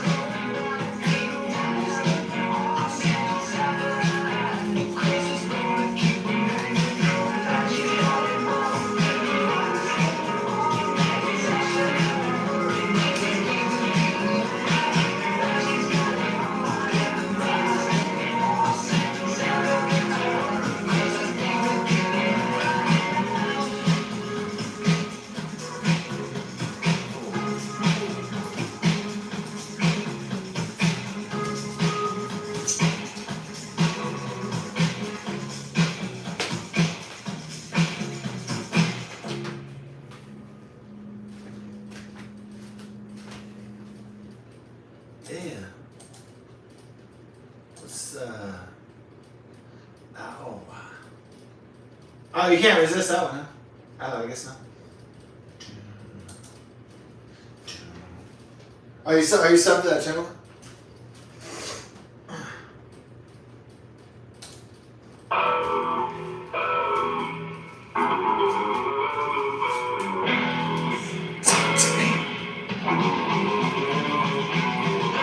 Music, play that disc. 3 men said, don't report this. Ascension, that's all that's it. Sickness now, the hour's dread. All praise, he's found the awful truth about the Tsar. He's found the saucer news. Wait, there's more.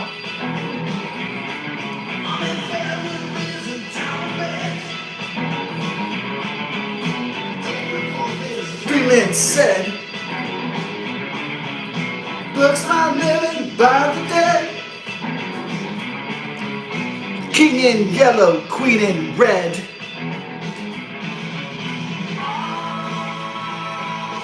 Praise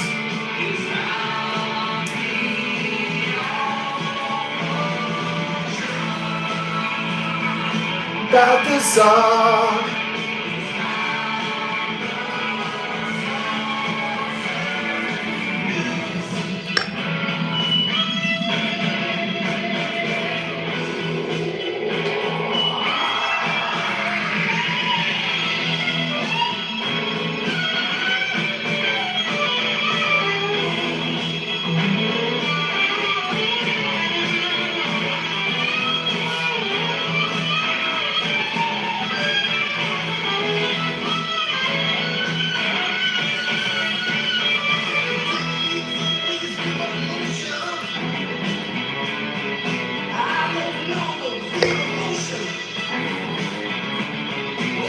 These bells the forward notion.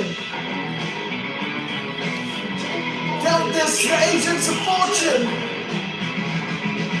All praise, he's found the awful truth about the Tsar. He's found the source of news.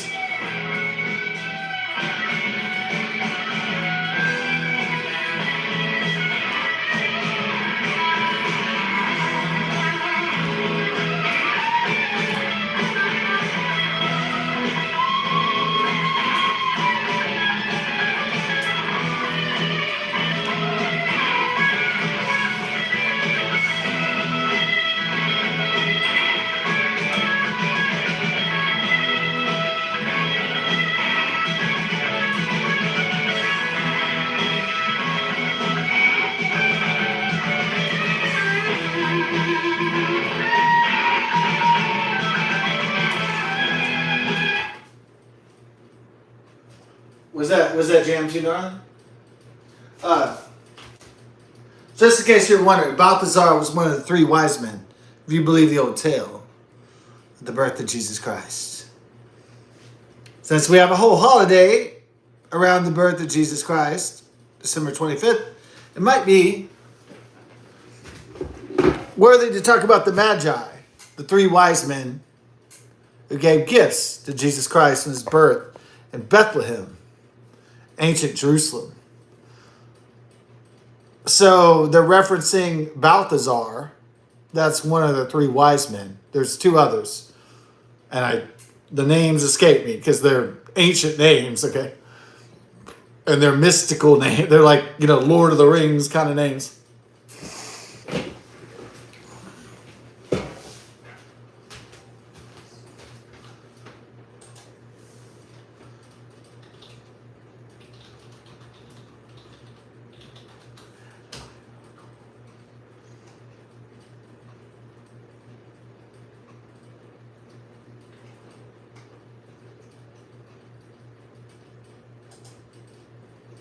Right, exactly.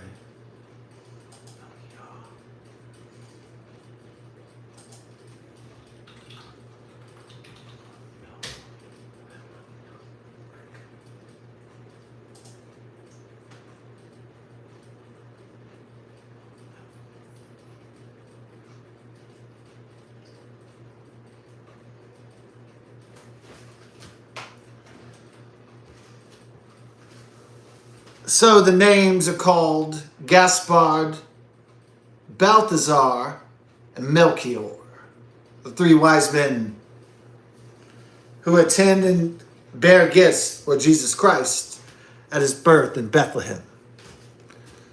Balthazar, you might know from the song I just played, the Blue Oyster Cult, ETI, Extraterrestrial Intelligence. Extraterrestrial Intelligence from Agents of Fortune, the same famous record with more cowbell, Don't Fear the Reaper. Also, ETI is toying around with the idea that Jesus and God are extraterrestrial. That's what they're kind of joking about. They're joking about it. And so, or maybe they're serious about it. I don't know. Maybe it's a joke. Maybe it's serious. I don't know if it's a joke serious or a serious joke. Okay, so extraterrestrial intelligence, they claim that all the mystical religions on Earth are related to extraterrestrials, kind of like, you know, I don't know, Mr. Scott, right? Ridley Scott in Aliens, where he tries in Prometheus to tie in transpermia, that there's that another race of aliens or gods created man, and all of this shit, all the kind of that ancient alien bullshit. Okay, so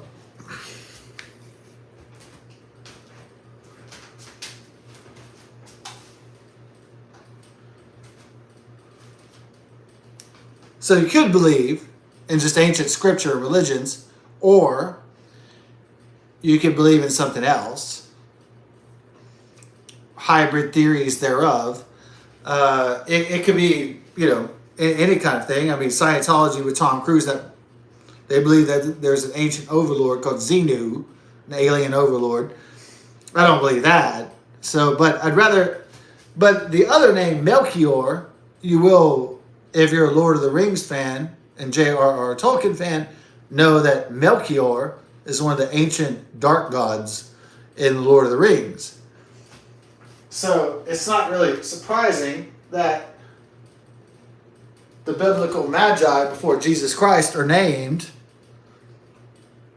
Balthazar, Melchior, and Gaspard. In the Gospel of Matthew, see?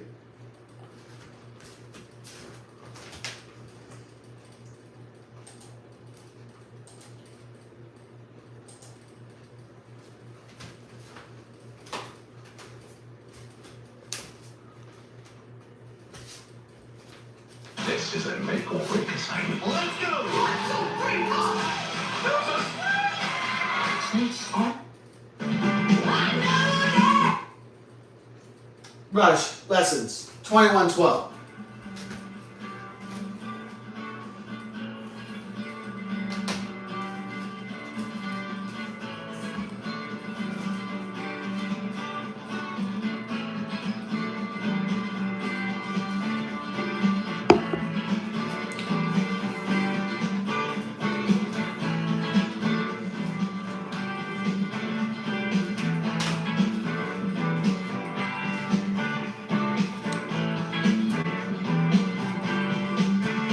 Sweet memories quickly flashing by.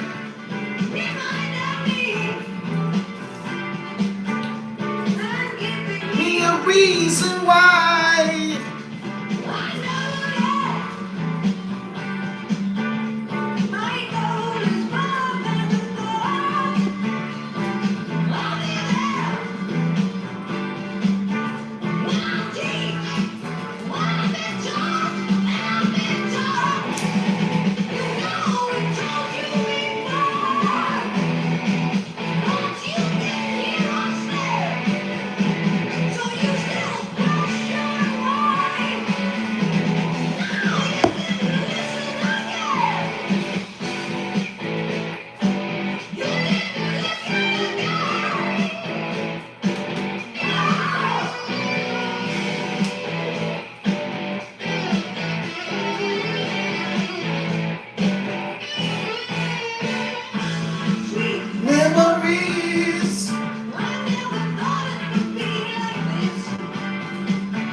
birthdays. Gotta take care of that.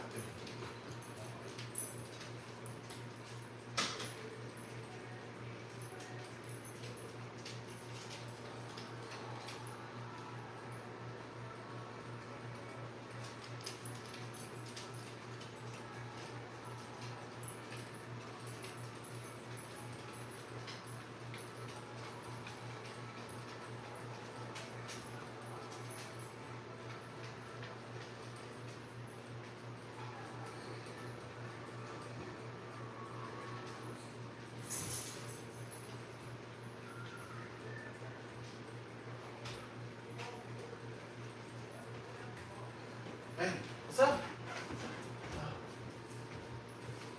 Alright, thanks. Alright, just checking on Bella.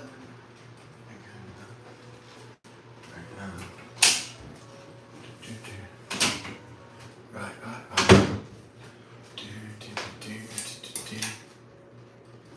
The song, right? Right. You like this you like the piano dun dun dun dun dun dun. Yeah, I mean I don't really play piano, but I play guitar or some notes. But I really like piano, you know, like dun dun dun dun. So what's the song like that? What makes you think you don't want?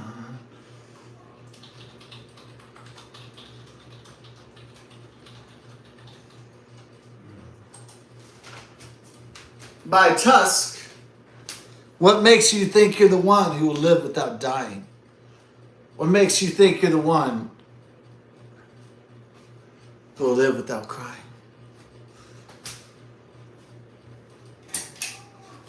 Maybe this is a good reflection. What? What? You got the magic. Stop. What? Huh? What? What? What? You keep turning upside down the potty pad. Oh, I'm sorry about that. I'm sorry, I thought it was the white side up. I apologize. No, the coffee Okay. side up. Okay, alright. What? What makes you think you're the one? You're crying. What makes you think you're the one who can live without dying?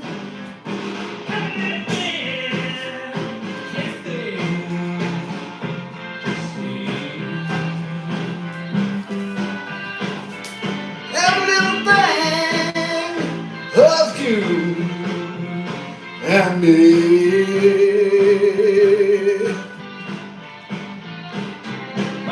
You think I'm the one who will catch you when you're falling?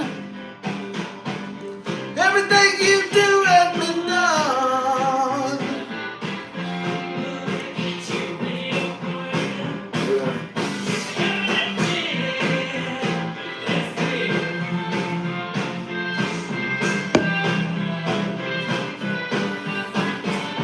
Every little thing of you and me.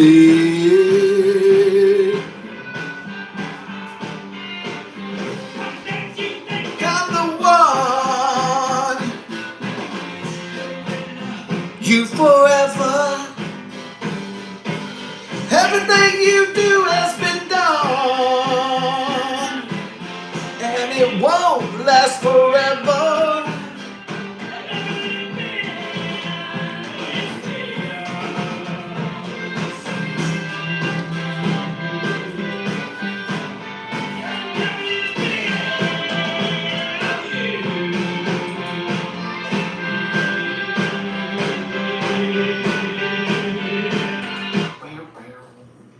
Y'all ready for the jam out of the century?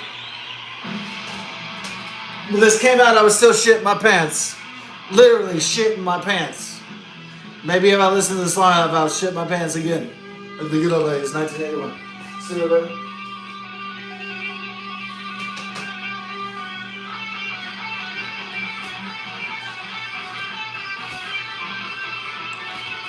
See, if you listen to something when you're shitting your pants, maybe one day you'll live long enough to shit your pants again.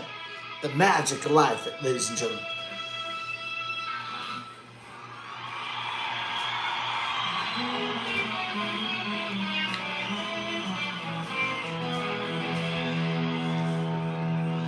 Lonely is the night. Oh, it has a little warm up section. That's pretty tight.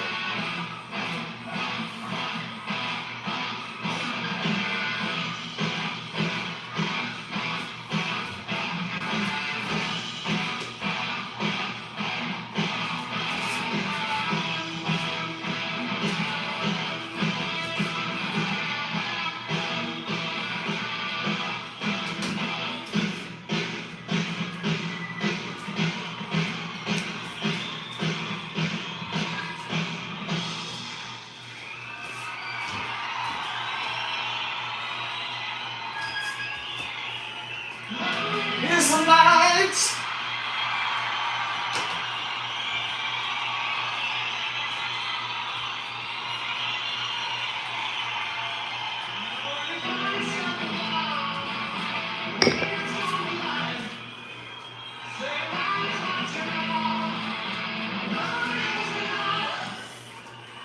Hear the voices call. Now the rise is on the wall. Yeah. Hey, hey. Oh.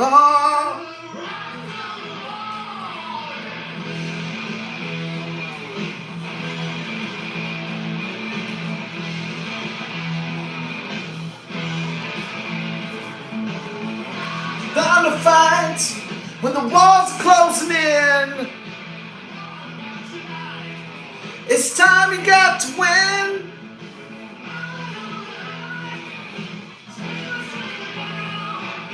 Find you're not the only stranger in this town. Waiting online.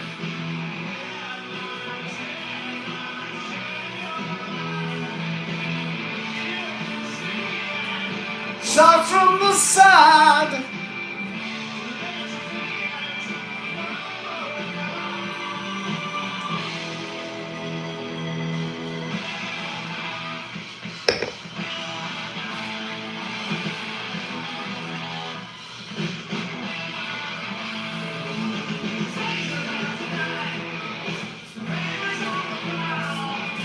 Get the dynamite. The boys are set to howl.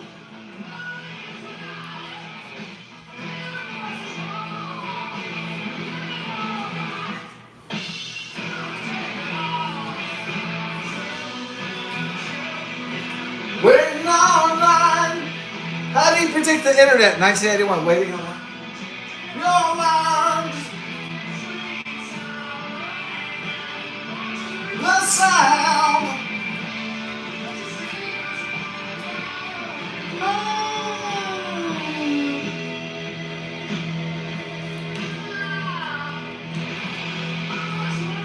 Baby, there's so much you can do. From making it do. Lieutenant, how you gonna do it? Alright, just one more time, okay? No, you want to do it? Alright, after that, I'll just do one more song now. I'm ready. Okay, love you. Thank you.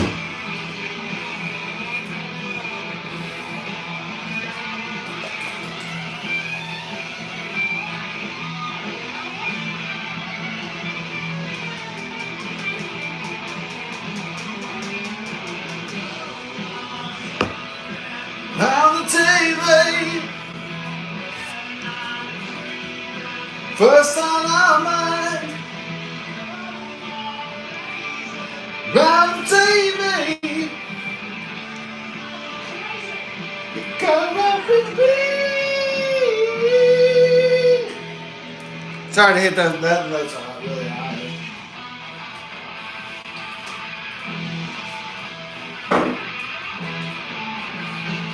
Are you lonely? Come out.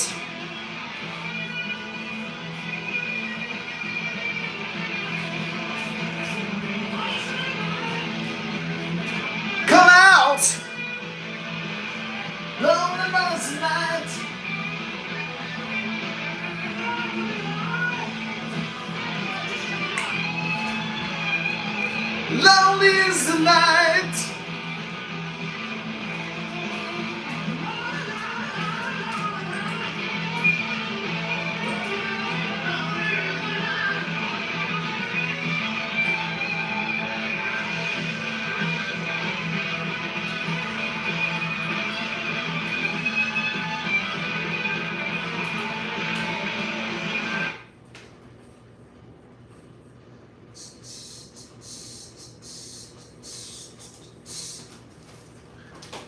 Wheeler's gonna play Wheels of Confusion by Black Sabbath.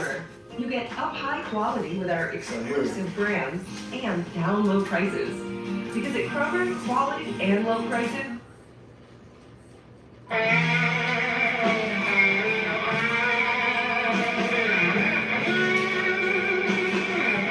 Wheeler plays The Wheels of Confusion by Black Sabbath, 1972, Black Sabbath, Volume 4. Are you ready for it?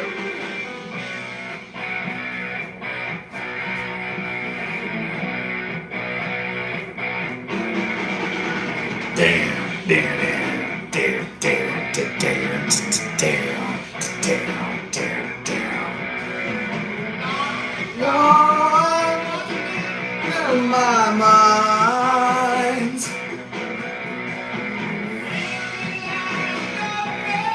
Tales and stories.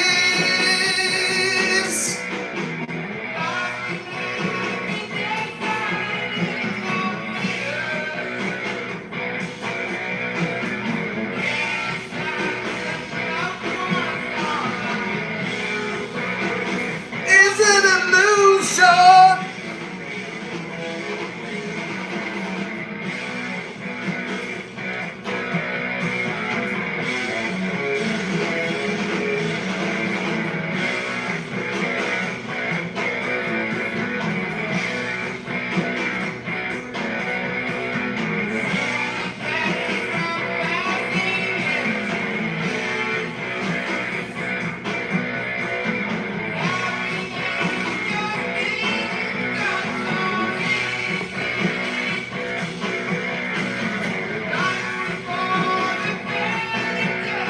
And fallacies.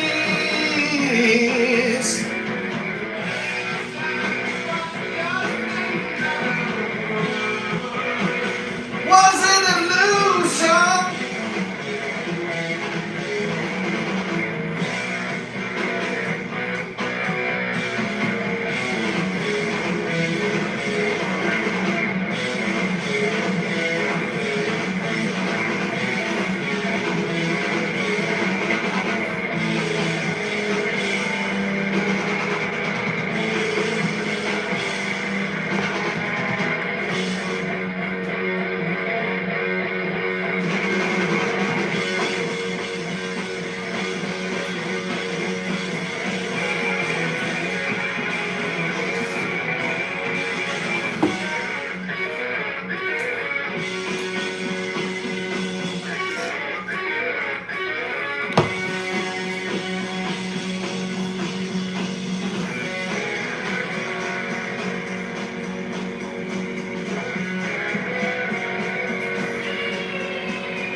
Oh yeah. Oh, honestly, I was warned by someone. Sorry about that. I won't play that.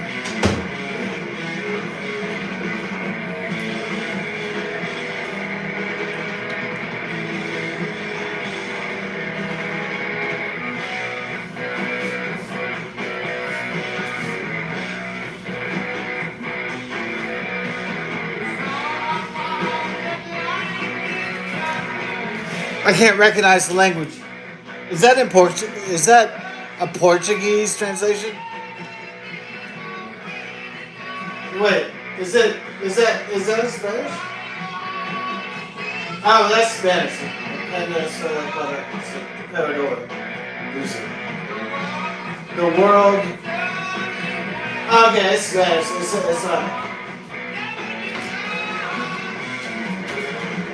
no, I ran out of beer. You have another money? No. Well, let's go to the store. No, I don't have no money. Fine.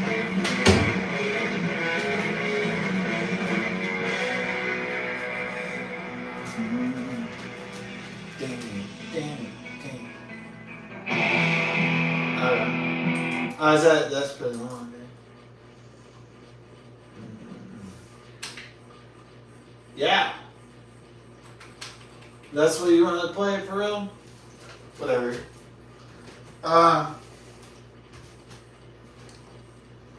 It's too much in the rotation, isn't it?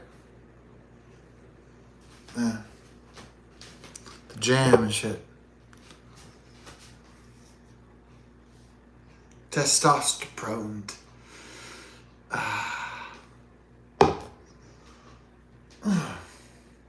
Oh. They say men are lost in this age, aren't they? Yeah. Here's what society taught wrong. Life and reality, and most of us boys never, most of us men never accept that life is a brutal competition for power and for dominance. Those men that don't understand this fail, like I have honestly failed, and many other men will fail. So they don't realize that life is a brutal struggle for dominance and power. It is not a fucking joke. So a lot of men grow up thinking, oh, it's just a joke. Oh, when that guy sacks me in the football game, when that guy takes the job, when he fucks the girl that I want, it's just a joke. It's not. It's real. So that's the truth that men need to understand.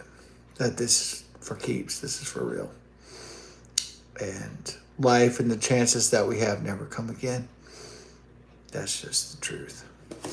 So it's the brutal, hard, cold truth. And there's no pussying over that. That's the fucking real deal. So.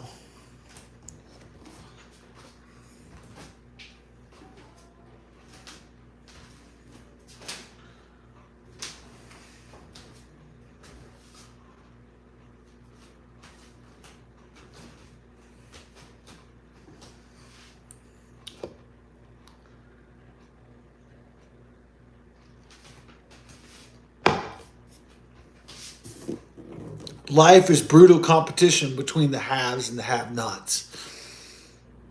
And any other interpretation of life is false and wrong, really.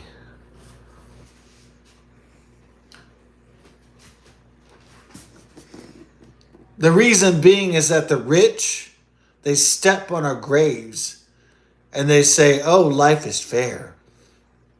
So what the trust fund babies do is they go, oh, you're not rich like us. Oh, you're not one of us. Oh, I guess you didn't work hard enough. Ha, ha, ha, ha, ha, ha. See what they're doing? It's like, yeah. Well, I guess you didn't try hard enough. That's why you didn't win. That's why I'm stepping on your dick and your face right now. It's because you didn't work hard enough. That's not true, folks. Everybody knows that there's haves and have-nots in the world. And that decides the destiny of the human race in the world. So, sure, you can affect change if you're a poor man or a working man, but at a limited ability. You can't really change. You can't really affect true change unless you're already a trust fund baby, unless you can affect Wall Street, affect the world affairs, the world oligarchs. Unless you can affect them and challenge them, then you're nothing. You're just a slave, a peon of the fucking system. Okay.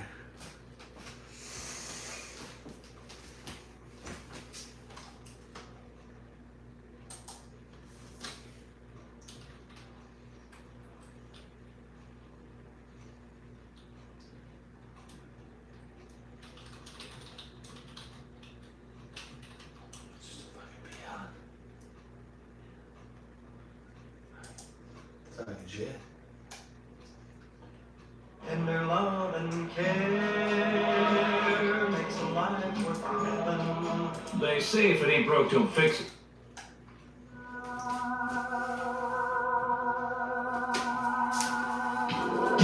Yeah, they beat us over the head. They say work harder when we don't have anything to work with. They always tell poor people to work harder when we don't have anything to fucking work with. Imagine that. Yeah. Here we go. You ready? Jam it up. All right, let's go. Small town cries. You gotta break away. And the prize, they won't stay. Quiet, like the storm. Moonlight puts on the chill. You gotta get yourself out of here. You always say you will. Oh, Black Rider feels alright. Some dreams try to white. Where you gonna stay tonight? You gotta break away. You gotta break away. Dancing, no baby girl. Dancing. Dreaming of sex. Without a purpose. Touching. Always nearly dark and frantic. In the corner, people clutching. Dance around the burns in space. Hide screens of fiction. And Nightwatch City melts away.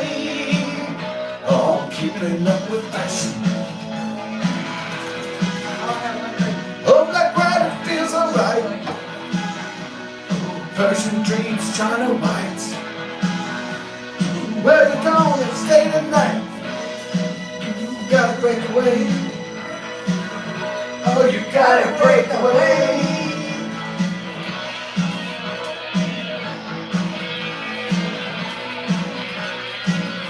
Love you, but I love you.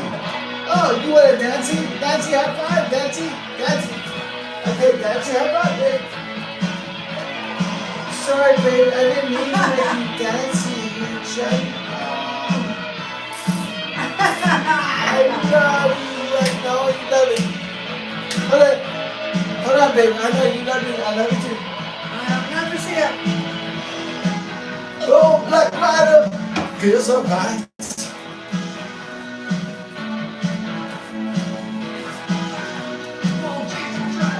Oh, time is tight. Time is tight. You gotta break away. Break away. Oh, time is tight. Oh, time is tight. Time is so tight. You gotta break away. Oh, you gotta break away.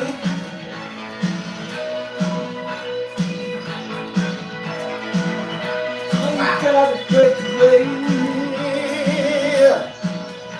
Oh, okay. Tula, stop trying to help my back down. And my ass.